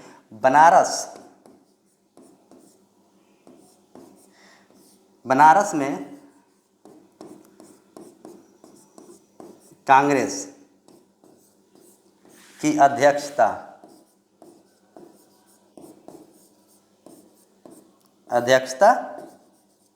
की गोपाल कृष्ण गोखले। और गोपाल कृष्ण गोखले के किसके राजनीतिक गुरु थे? महात्मा गांधी के राजनीतिक गुरु कौन थे? गोपाल कृष्ण गोखले थे। महात्मा के गांधी के राजनीतिक गुरु कौन थे? तो गोपाल कृष्ण गोखले थे। तो इसका आंसर ऑप्शन ए। अगला क्वेश्चन देखेंगे 69, भारतीय राष्ट्रीय कांग्रेस की स्थापना 28 दिसंबर 1885 के समय भारत के वायसराय कौन थे? देखिए कितना अच्छा क्वेश्चन है। जब कांग्रेस की स्थापना मुंबई के ग्वालियर टैंक में 28 दिसंबर 1885 को हुआ था, उस समय पूछा गया है कि भारत के वायसराय कौन थे? Lord Ripon, lord Dufferin, lord Lansdowne और लॉर्ड कर्जन। तो लॉर्ड डॉफरिन थे, जिनका शासनकाल की बात किया जाए तो 1884 से लेकर 1888 तक था।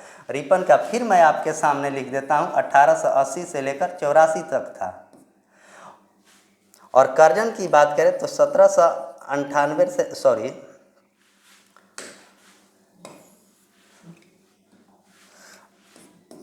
1898 से लेके 1905 अक्टूबर तक था। तो इसका आंसर क्या हो जाएगा? लॉर्ड डॉफरिन। क्वेश्चन नंबर 70, डुरंड आयोग 1893 की स्थापना भारत और अफगानिस्तान के सीमा निर्धारण हेतु किसके समय में हुआ था? Lord Dufferin, lord Lansdowne, lord Elgin द्वितीय और लॉर्ड कर्जन। तो आपका ए ऑप्शन नहीं होगा और ए ऑप्शन है। जब आपको ईयर याद हो जाएगा ना तो ऑप्शन छांटने के आपके पास ऑप्शन आ जाएगा। तो लॉर्ड लैंसडाउन थे, लॉर्ड लैंसडाउन थे। कौन थे? लॉर्ड लैंसडाउन जो थे यह 1888 से लेकर 1893 तक थे। उससे पहले आपको डॉफरिन थे 1884 से लेकर 88 और कर्जन का मैं चर्चा कर ही दिया हूँ। तो ऑप्शन बी जो है ना इसका करेक्ट आंसर है। अगला क्वेश्चन है, हमने भारत को तलवार के बल पर जीता है और तलवार के बल पर ही इसे अधीन रखेंगे, यह कथन किसका है?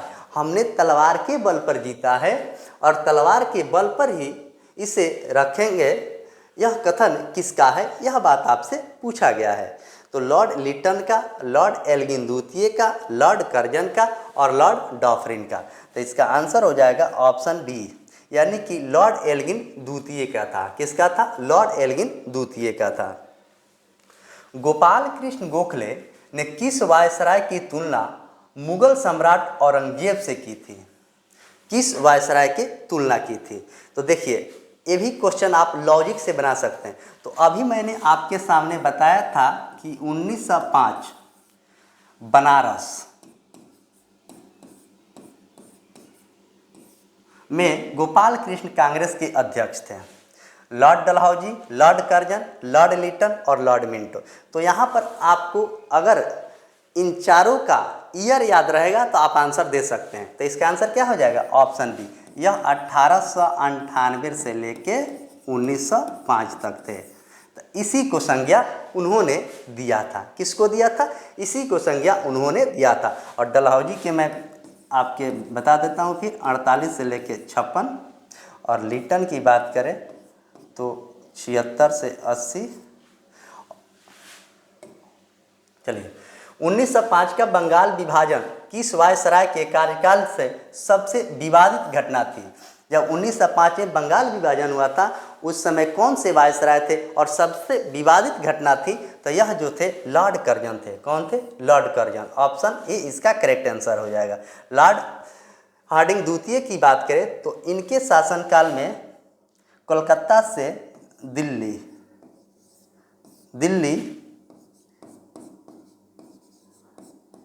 राजधानी गया 1911 में। चेम्सफोर्ड की बात करें तो 1919 में थे।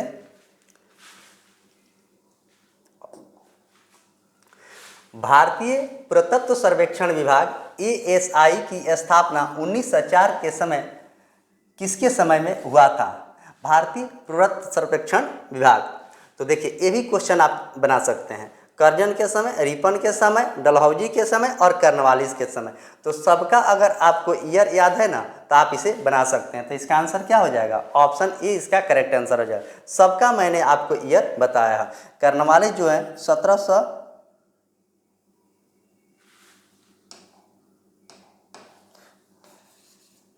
कर्नवालिस की बात करें 1793। कर्नवालिस कब थे? 1793 में। कांग्रेस अब मरणशील है और मेरी इच्छा है कि मैं इसकी शांतिपूर्ण मृत्यु सहयोग कर सकूं, यह बात किसने कहा था?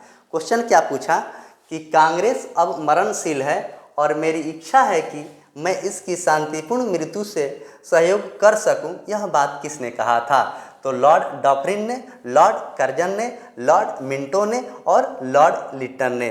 तो यह बात किसने कहा था? यह बात आपसे पूछा गया है। तो इसका आंसर हो जाएगा Lord Curzon. Lord Curzon, Lord Curzon हो जाएगा। मुस्लिम लीग की स्थापना 1906 यानी कि ढाका समय भारत का वायसराय कौन था? देखिए 1906। इसमें भी बहुत लोग कन्फ्यूजन में गलत करते हैं। कर्जन और हार्डिंग द्वितीय, कर्जन और लॉर्ड मिंटो द्वितीय। कर्जन और लॉर्ड मिंटो द्वितीय में कन्फ्यूजन हो जाता है और यहाँ पर गलती आप कर दीजिएगा। तो इसका आंसर की बात करें तो लॉर्ड मिंटो द्वितीय। लॉर्ड मिंटो जो द्वितीय था यह आपको 1906 से लेकर 1909 तक था। 1909 तक था। और कर्जन जो था यह आपको 1898 से लेके 1905 तक था। और लॉर्ड हार्डिंग द्वितीय की बात करें तो 1909 से लेकर 1916 तक थे। और चेम्सफोर्ड की बात करें 1916 से लेकर 1921 तक थे। तो अगर ये सभी बात आपको याद रहेगा तो क्वेश्चन गलत आपसे नहीं होगा। ये सभी बात अगर आपको याद रह रहा है तो क्वेश्चन आपसे गलत नहीं होगा। तो आंसर क्या हो जाएगा? ऑप्शन बी इसका करेक्ट आंसर हो जाएगा। मुस्लिम लीग की स्थापना 1906 में सलीमुल्लाह और आगा खां के द्वारा किया गया था ढाका में। मार्ले मिंटो सुधार अधिनियम 1909 के द्वारा पृथक यानी कि सांप्रदायिक निर्वाचन प्रणाली की शुरुआत हुई, उस समय वायसराय कौन था? उस समय वायसराय कौन था? तो सारी चर्चा अभी मैंने किया हूँ। लॉर्ड मिंटो द्वितीय, कर्जन, हार्डिंग और चेम्सफोर्ड। तो इसका आंसर क्या हो जाएगा? लॉर्ड मिंटो द्वितीय थे, कर्जन बंगाल विभाजन के समय थे, लॉर्ड हार्डिंग की बात करें तो यह तीसरा दिल्ली दरबार इन्हीं के शासनकाल में हुआ था, और चेम्सफोर्ड की बात करें तो 1919 में जलियांवाला बाग हत्याकांड 13 अप्रैल को इन्हीं के शासनकाल में हुआ था। तो इसका आंसर क्या हो जाएगा? ऑप्शन ए हो जाएगा। 1911 में तृतीय दिल्ली दरबार में बंगाल विभाजन रद्द करने की एवं राजधानी कोलकाता से दिल्ली स्थानांतरित करने की घोषणा किसके समय में हुई थी? यह क्वेश्चन बहुत अच्छा क्वेश्चन है। इस क्वेश्चन से आपको 4-5 क्वेश्चन बनेगा। क्वेश्चन है कि 1911 में तृतीय दिल्ली दरबार बंगाल विभाजन रद्द करने एवं राजधानी कोलकाता से दिल्ली स्थानांतरित करने की घोषणा किसके समय में हुआ था? तो लॉर्ड मिंटो, लॉर्ड हार्डिंग द्वितीय, लॉर्ड चेम्सफोर्ड और लॉर्ड इरविन। तो इसका आंसर हो जाएगा आपको ऑप्शन बी, यानी कि लॉर्ड हार्डिंग द्वितीय के ही शासनकाल में हुआ था। और 1912 में दिल्ली भारत की राजधानी बनी थी। अप्रैल महीना था, याद कर लीजिएगा, कभी कभी आपसे महीना भी पूछा जाता है 1 अप्रैल। चेम्सफोर्ड की बात करें तो चेम्सफोर्ड के समय में ही साबरमती की स्थापना, खेड़ा सत्याग्रह, चंपारण सत्याग्रह, अहमदाबाद मिल मजदूर, ये सभी घटनाएं हुई थी। और लॉर्ड मिंटो द्वितीय की बात करें तो इनके शासनकाल में सांप्रदायिक निर्वाचन की बात की गई थी, जिसमें मुस्लिम को वोट देने की बात कहा गया था। और लॉर्ड इरविन की बात करें तो लॉर्ड इरविन के समय में ही साइमन कमीशन भारत आया था। साइमन कमीशन भारत आया था 1927, चला 27 में, पहुंचा 28 में। और इरविन समझौता भी इन्हीं के शासनकाल में हुआ था। इरविन समझौता जो हुआ था इन्हीं के शासनकाल में हुआ था। प्रथम गोलमेज सम्मेलन इन्हीं के शासनकाल में हुआ था। सविनय अवज्ञा आंदोलन इन्हीं के शासनकाल में हुआ था, लॉर्ड इरविन के शासनकाल में। अगला है 1916 में बनारस हिंदू विश्वविद्यालय यानी कि BHU की स्थापना पंडित मदन मोहन मालवीय के द्वारा किस वायसराय के काल में की गई थी? तो पंडित मदन मोहन मालवीय। ऑप्शन है लॉर्ड हार्डिंग द्वितीय, लॉर्ड चेम्सफोर्ड, लॉर्ड रीडिंग और लॉर्ड इरविन। तो ये सब याद रहेगा तब आपसे ये सब क्वेश्चन बनेगा। तो इसका आंसर क्या हो जाएगा? ऑप्शन ए, लॉर्ड हार्डिंग जो द्वितीय था इन्हीं के शासनकाल में बनारस में हिंदू विश्वविद्यालय की स्थापना की गई थी। और उस समय कुलाधिपति कौन थे? तो लॉर्ड हार्डिंग द्वितीय भी उसका कुलाधिपति थे। और लॉर्ड चेम्सफोर्ड की चर्चा कर दिया हूँ, रीडिंग और लॉर्ड इरविन। लॉर्ड रीडिंग के शासनकाल में 1924 और 25 में एकवर्ष समिति के तहत रेल बजट को आम बजट में किया गया था। और लॉर्ड रीडिंग के ही शासनकाल में 9 अगस्त 1925 को आपको अगस्त प्रस्ताव की घोषणा यानी काकोरी कांड की घोषणा की गई थी। हाँ? होम रूल लीग 1916, चंपारण सत्याग्रह 1917, जलियांवाला बाग हत्याकांड 1919, रॉलेट टेक्ट के समय वायसराय कौन था? देखिए इसका चर्चा अभी मैंने पहले किया। उस समय वायसराय कौन था? Lord Chelmsford, Lord Hardinge, Lord Reading और लॉर्ड इरविन। तो उस समय जो थे लॉर्ड चेम्सफोर्ड थे। कौन थे? लॉर्ड चेम्सफोर्ड थे। उस समय कौन थे? लॉर्ड चेम्सफोर्ड थे। लॉर्ड चेम्सफोर्ड थे। लॉर्ड रीडिंग की चर्चा कर ही दिया हूँ, इरविन का भी किया हूँ और हार्डिंग का भी किया हूँ। क्वेश्चन नंबर 82, भारत का एकमात्र यहूदी वायसराय कौन था? भारत के एकमात्र यहूदी वायसराय कौन था? लॉर्ड चेम्सफोर्ड, लॉर्ड रीडिंग 1921 से लेकर 26, लॉर्ड इरविन और लॉर्ड वेलिंगटन। तो पूछा गया है कि आपको यहूदी वायसराय कौन था? तो यहूदी वायसराय जो था यही थे, लॉर्ड रीडिंग। और लॉर्ड रीडिंग के ही शासनकाल में 1924 में ली कमीशन लाया गया था।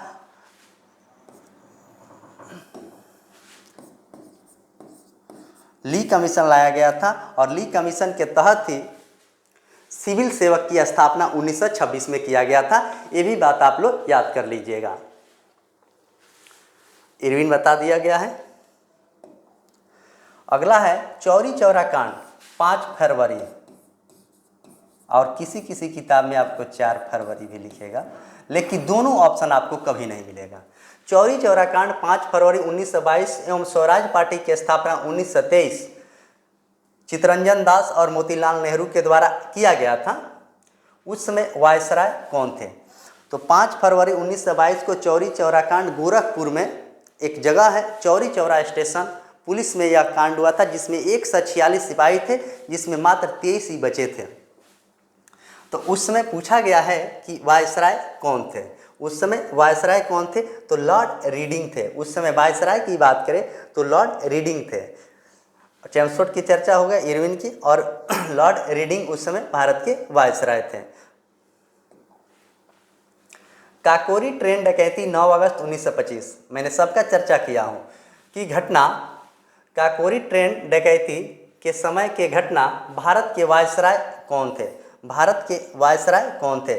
तो लॉर्ड चेम्सफोर्ड थे, लॉर्ड रीडिंग थे, लॉर्ड इरविन थे और लॉर्ड वेलिंगटन थे। तो उस समय पूछा गया है कि भारत के वायसराय कौन थे। तो भारत की वायसराय की बात करें तो उस समय लॉर्ड रीडिंग थे। लॉर्ड रीडिंग की बात करें तो 1921 से लेकर 1926 तक थे, और 1926 के बाद आए हैं आपको के वेलिंगटन आए हैं, सॉरी 1927 के बाद 26 के बाद आए हैं इरविन आए हैं 27 के बाद। अगला क्वेश्चन, साइमन कमीशन का भारत आगमन 1928 एवं नेहरू रिपोर्ट 1928 के समय वायसराय कौन थे? मतलब किस वायसराय ने प्रस्तुत किया था। क्वेश्चन पूछा कि साइमन कमीशन का भारत आगमन 1928 एवं नेहरू रिपोर्ट 1928 किस वायसराय के समय में प्रस्तुत किया गया था? लॉर्ड इरविन के, लॉर्ड रीडिंग के, लॉर्ड वेलिंगटन के और लॉर्ड लिथगो के। तो इसका आंसर की बात करें तो ऑप्शन ए जो है इसका करेक्ट आंसर है लॉर्ड इरविन के। लॉर्ड लिथगो की बात करें तो भारत छोड़ो आंदोलन 9 अगस्त 1942, भारत छोड़ो आंदोलन, द्वितीय विश्व युद्ध और अगस्त प्रस्ताव, ये सभी जो हुआ था घटना, यह आपको लॉर्ड लिथगो के ही शासनकाल में हुआ था। आगे क्वेश्चन मिलेगा आपको, सब देख लीजिएगा। गांधी इरविन समझौता 5 मार्च 1931 तथा सबने अवज्ञा आंदोलन का प्रारंभ किस वायसराय के समय में हुआ था? सबने अवज्ञा आंदोलन आपको कब हुआ था? तो 1930 में हुआ था। सबने अवज्ञा आंदोलन 1930। लॉर्ड इरविन के, लॉर्ड वेलिंगटन के, लॉर्ड लिथगो के, और ऑप्शन डी की बात करें तो चेम्सफोर्ड की। तो इसका आंसर हो जाएगा आपको लॉर्ड इरविन। कौन हो जाएगा? इरविन नाम ही है, और इरविन समझौता को ही दिल्ली समझौता भी कहा जाता है। इरविन समझौता के ही नाम दूसरा दिल्ली समझौता है। तो कहीं कहीं आपके क्वेश्चन में लिख सकता है दिल्ली समझौता, तो ये नहीं कि आप गलती कर दीजिएगा, इसी का नाम दिल्ली समझौता भी है। पूना पैक्ट 1932 एवं तृतीय गोलमेज सम्मेलन 1932 किस वायसराय के कार्यकाल में हुआ था? देखिए क्वेश्चन पूछा गया कि पूना पैक्ट 1932, तीसरा गोलमेज सम्मेलन 1932 के समय वायसराय कौन थे? तो लॉर्ड इरविन थे, लॉर्ड वेलिंगटन थे, लॉर्ड लिथगो थे, और ऑप्शन डी की बात करें तो लॉर्ड वेवेल थे। तो इसका आंसर की बात किया जाए तो इसका आंसर हो जाएगा ऑप्शन बी, उस समय वेलिंगटन थे। वेलिंगटन का शासनकाल अब स्टार्ट हो गया। पहले इसके इरविन थे, लॉर्ड लिथगो वेलिंगटन के बाद आएंगे, और लॉर्ड वेवेल जो शिमला के बाद आएगा उस समय आएंगे। तो तीनों गोलमेज सम्मेलन में भाग लेने वाले प्रथम भारतीय कौन थे? तो तेज बहादुर सुप्रू और भीमराव अंबेडकर। तेज बहादुर सुप्रू और भीमराव अंबेडकर जो थे तीनों गोलमेज सम्मेलन में भाग लिए थे।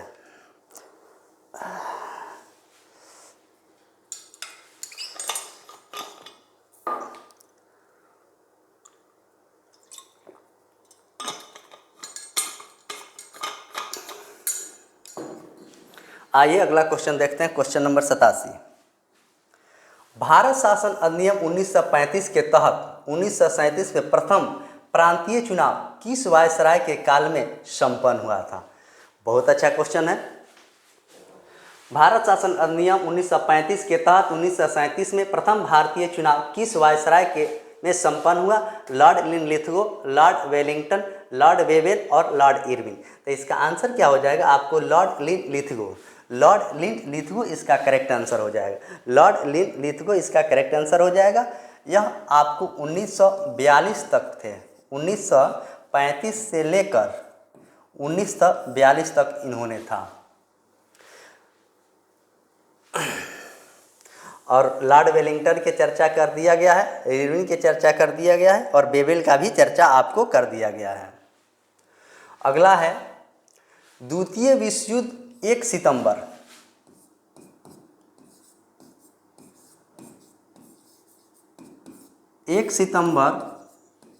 1939।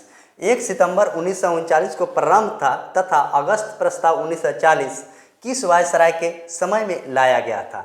कौन से उसमें वायसराय थे, यह बात आपसे पूछा गया है। Lord Linlithgow, Lord Wavell, Lord Mountbatten और लॉर्ड वेलिंगटन।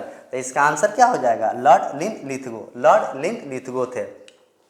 लॉर्ड माउंटबेटन की बात करें तो वह 1947 में थे। लॉर्ड माउंटबेटन जो थे यह स्वतंत्र भारत के अंतिम गवर्नर जनरल थे, लॉर्ड माउंटबेटन। क्वेश्चन 89। भारत छोड़ो आंदोलन 9 अगस्त 1942 को प्रारंभ के समय भारत का वायसराय कौन था? ये भी चर्चा किया हूँ। Lord Linlithgow, Lord Wavell, Lord Mountbatten और लॉर्ड इरविन। तो भारत छोड़ो आंदोलन 9 अगस्त 1942 को जब प्रारंभ हुआ था उस समय भारत के वायसराय कौन थे, यह क्वेश्चन पूछा गया है। तो ऑप्शन ए जो है इसका करेक्ट आंसर है। लॉर्ड लिनलिथगो उस समय भारत के वायसराय थे। लॉर्ड लिनलिथगो उस समय क्या थे? भारत के वायसराय थे, लॉर्ड लिनलिथगो। Question number 90। बांटो और छोड़ो, डिवाइड एंड क्विट का नारा मुस्लिम लीग ने 1943 में के कराची अधिवेशन में दिया, उस समय वायसराय कौन थे? कराची जब अधिवेशन हुआ था उस समय वायसराय कौन थे, यह बात पूछा गया है। तो यहीं पे से जब शुरुआती और अंत जहाँ होता है वहाँ से अगर क्वेश्चन बना दिया एग्जामिनर तो आपको डाउट हो जाएगा और गलती होने की संभावना आपको काफ़ी होगा। Lord Linlithgow, Lord Wavell, Lord Mountbatten और लॉर्ड चेम्सफोर्ड। तो इसका आंसर की बात करें तो लॉर्ड वेवेल हो जाएगा। इससे कि लॉर्ड लिनलिथगो की शासन की बात करें तो 1942 तक ही था और इसके बाद बेबेल चालू होगा और बेबेल के बाद आपको माउंटबेटन होगा और माउंटबेटन के बाद हो जाएगा सिराज गोपालाचारी। Question number 91। शिमला सम्मेलन 1945, एक शिमला सम्मेलन हुआ था, एक शिमला समझौता हुआ था। तो शिमला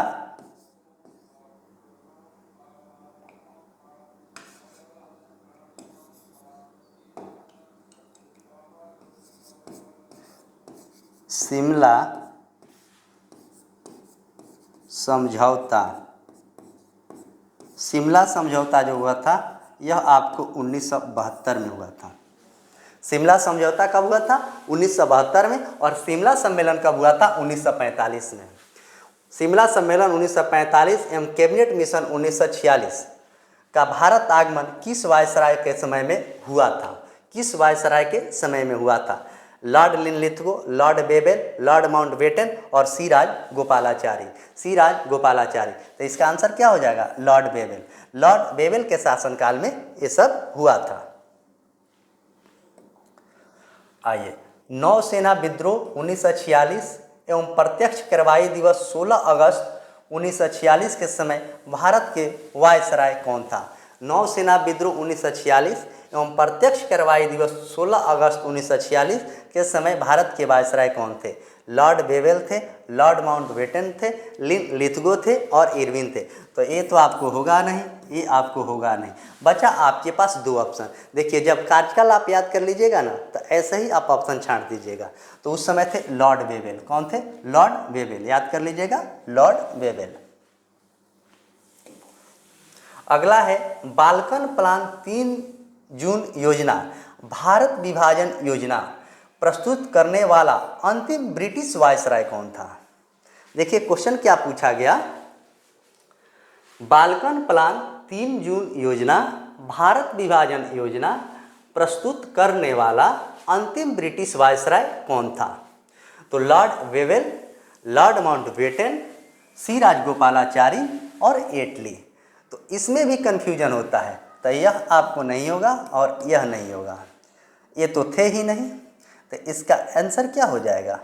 ऑप्शन बी हो जाएगा, लॉर्ड माउंटबेटन। और सी राजगोपालाचारी की बात करें तो स्वतंत्र भारत के अंतिम भारतीय गवर्नर जनरल थे, न कि केवल अंतिम भारतीय। जब भारतीय लगेगा तब यह आंसर हो जाएगा। और क्लीमेंट एटली की बात करें तो भारत छोड़ो आंदोलन जब हुआ था 1942 में, उस समय यह इंग्लैंड के प्रधानमंत्री थे। क्या थे? यह उस समय इंग्लैंड के प्रधानमंत्री थे। आइए अगला देखते हैं। स्वतंत्र भारत के प्रथम गवर्नर जनरल पूछा गया कि स्वतंत्र भारत के प्रथम गवर्नर जनरल लॉर्ड माउंटबेटन, सी राजगोपालाचारी, डॉक्टर राजेंद्र प्रसाद और जवाहरलाल नेहरू।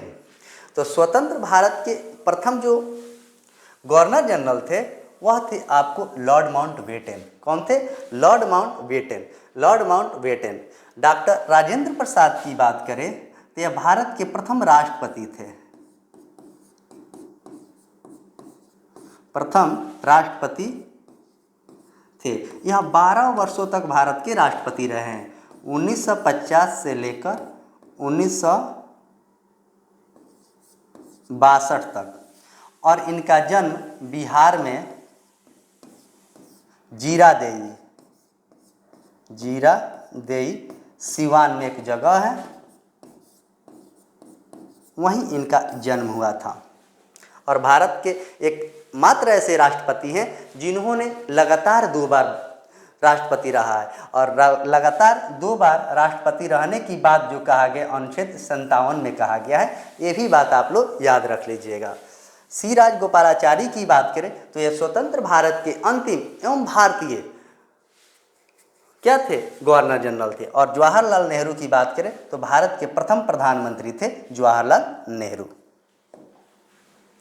स्वतंत्र भारत के प्रथम एवं अंतिम भारतीय गवर्नर जनरल कौन थे? तो यह आपको हो जाएगा चक्रवर्ती राजगोपालाचारी। सर्वपल्ली राधाकृष्णन की बात करें तो प्रथम उपराष्ट्रपति थे, प्रथम भारत के उपराष्ट्रपति थे। और इन्हीं के याद में शिक्षक दिवस जो आने वाला है, अब शिक्षक दिवस 5 सितंबर को मनाया जाता है।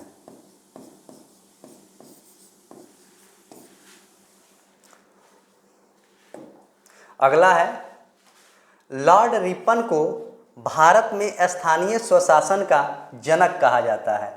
लॉर्ड रिपन को भारत में स्थानीय स्वशासन का जनक कहा जाता है। यह स्टेटमेंट क्या है? सही है। क्या है? स्टेटमेंट सही है। भारत में स्थानीय स्वशासन का जनक उनको कहा जाता है। उन्होंने 1882 में स्थानीय स्वशासन संबंधित ऐतिहासिक प्रस्ताव भी पारित किया था। यह भी बात सही है, यानी कि कथन भी सही है, कारण भी सही है, और RA का सही व्याख्या भी कर रहा है। RA का क्या कर रहा है? सही व्याख्या कर रहा है। तो इस तरह आंसर की बात करें तो ऑप्शन ए जो है करेक्ट आंसर हो जाएगा। अगला है लॉर्ड डलहौजी, कथन वाला ही क्वेश्चन है। लॉर्ड डलहौजी ने व्यापक सिद्धांत यानी कि डॉक्ट्रिन ऑफ लेफ्ट के तहत अवध का विलय किया था। क्या किया था? उन्होंने अवध का विलय किया था। और दूसरा कारण जो है, अवध के नवाब वाजिद अली शाह को कोई संतान नहीं था। वाजिद अली शाह को कोई संतान नहीं था। इसमें पूछा गया है ऑप्शन ए और आर दोनों सही है, बी कह रहा है ए सही है पर आर गलत है, डी कह रहा है ए और आर दोनों गलत है। अवध के विलय कुशासन के आधार पर हुआ था, यह दोनों गलत है। दोनों स्टेटमेंट जो है ना गलत है, तो गलत है तो इसका आंसर क्या हो जाएगा? Option C. ऑप्शन सी सही आंसर है।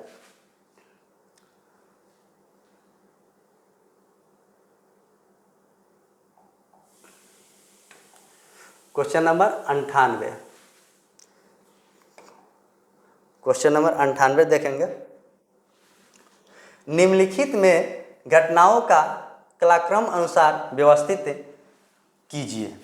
सती प्रथा पर रोक, अस्थायी बंदोबस्त, बंगाल विभाजन और जलियांवाला बाग हत्याकांड। जब ऐसा क्वेश्चन आपके एग्जाम में आए तो सबसे पहले आपको जो याद हो उसे जरूर लिखिए और उसके बाद सजाइए। ऐसा क्वेश्चन आएगा तो सबसे पहले हमको याद है वो लिखेंगे। तो जलियांवाला बाग हत्याकांड की बात करें तो 1919 में हुआ था। जलियांवाला बाग हत्याकांड 1919 में हुआ था। अस्थायी बंदोबस्त की बात करें तो 1793 में हुआ था। सती प्रथा पर रोक की बात करेंगे तो यह आपको 1829 में हुआ था। बंगाल विभाजन की बात करेंगे तो बंगाल विभाजन जो हुआ था यह आपको 1905 में हुआ था। अब आइए इसको हम सजाते हैं। अब क्या करते हैं, इसको सजाते हैं। तो सबसे पहले जो है ना आपको एक होगा, एक यहाँ है तो एक ही ऑप्शन में आपको एक दिख रहा है, सॉरी सबसे पहले हो जाएगा 1793, यानी कि पहले 2 होगा, उसके बाद 1 होगा, उसके बाद आपको 3 होगा और लास्ट में क्या होगा, 4 होगा। तो इस तरह आंसर जो है 2 1 3 4, 2 1 3 4, ऑप्शन ए जो है इसका करेक्ट आंसर है। आइए लास्ट क्वेश्चन देखते हैं। लास्ट क्वेश्चन क्या कह रहा है, 99 नंबर, सेकेंड लास्ट क्वेश्चन मिलान करना है। लॉर्ड कॉर्नवालिस अस्थायी बंदोबस्त, लॉर्ड ब्लेजली सहायक संधि, लॉर्ड डलहौजी राज हड़प नीति, लॉर्ड कर्जन बंगाल विभाजन। जो यह तीनों दिया गया, चारों जो दिया गया है चारों सही है। 1 का 1, बी का 2, सी का 3, डी का 4, यानी कि लॉर्ड कर्जन, लॉर्ड कॉर्नवालिस अस्थायी बंदोबस्त 1793, सहायक संधि 1799 और बंगाल विभाजन 1905। तो ऑप्शन ए जो है इसका करेक्ट आंसर है। आइए आज का लास्ट क्वेश्चन देखते हैं। लास्ट क्वेश्चन क्या है, कूट का प्रश्न, निम्नलिखित जोड़ों में से कौन सा सुमेलित नहीं है। पूछा गया कि कौन सा जोड़ा जो है इसमें से सही नहीं है। लॉर्ड विलियम बेंटिंक सती प्रथा का अंत, लॉर्ड विलियम बेंटिंक सती प्रथा का अंत 1829।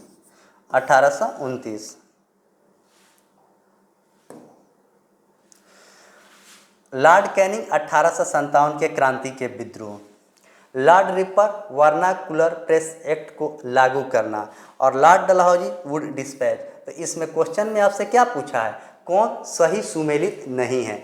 पूछा गया कौन सही सुमेलित नहीं है, तो यही सही सुमेलित नहीं है, यही गलत है, गलत को चुनना था, बाकी सब सही है। वर्नाकुलर प्रेस एक्ट जो है ना लिटन किया था 1878 में और रिपन इसे रद्द किया 1882 में। तो इस तरह टोटल 100 क्वेश्चन था और 100 क्वेश्चन के मैंने आपके सामने डिस्कशन किया हूं, जो कि काफ़ी किफ़ायती तरीके से डिस्कशन किया गया है। मैं आशा करता हूं कि इस डिस्कशन से आप लोग ज़रूर संतुष्ट होंगे। और इसका पीडीएफ की बात करें तो पीडीएफ कहाँ मिलेगा, तो टेलीग्राम में इसका पीडीएफ डाल दिया जाता है, वहाँ से आप टेलीग्राम से पीडीएफ डाउनलोड कीजिए और क्वेश्चन को बनाइए। और जितना चीज़ मैंने कल आपको थ्योरी में बताया था वो सारा थ्योरी का से ही क्वेश्चन आपके सामने 100 बनाया गया था, जिसमें स्टेटमेंट वाला क्वेश्चन था और कुछ मिलान करने वाला क्वेश्चन था और ऑब्जेक्टिव टाइप का टोटल क्वेश्चन एमसीक्यू में था। और सभी एग्जामों के लिए, यानी कि बिहार दरोगा, बिहार पुलिस, बिहार एसएससी, 72वीं बीपीएससी, बिहार टीचर जो अभी काफ़ी आंदोलन की चर्चा में है, इन सभी एग्जाम में इससे आपको काफ़ी ज़्यादा बेनिफिट मिलेगा। एसएससी जीडी जो भी जीके जीएस का एग्ज़ाम होता है उसमें सबसे क्वेश्चन आएगा, यहाँ से आप ज़रूर देखिएगा और इसका पीडीएफ टेलीग्राम से निकाल लीजिएगा। तो चलिए फिर कल मिलेंगे किसी टॉपिक के थ्योरी के साथ, उसके अगले दिन उसका क्वेश्चन। ऐसे ही कंटिन्यू चलते रहेगा। और आप लोग लाइक और शेयर करना ना भूलिएगा। जितना ज़्यादा शेयर कीजिएगा, लाइक कीजिएगा, बेल आइकन दबाइएगा और कमेंट कीजिएगा, और भी मैं इससे अच्छा करने का प्रयास करूँगा। चलिए आज के सेशन को मैं यहीं समाप्त करता हूँ। धन्यवाद।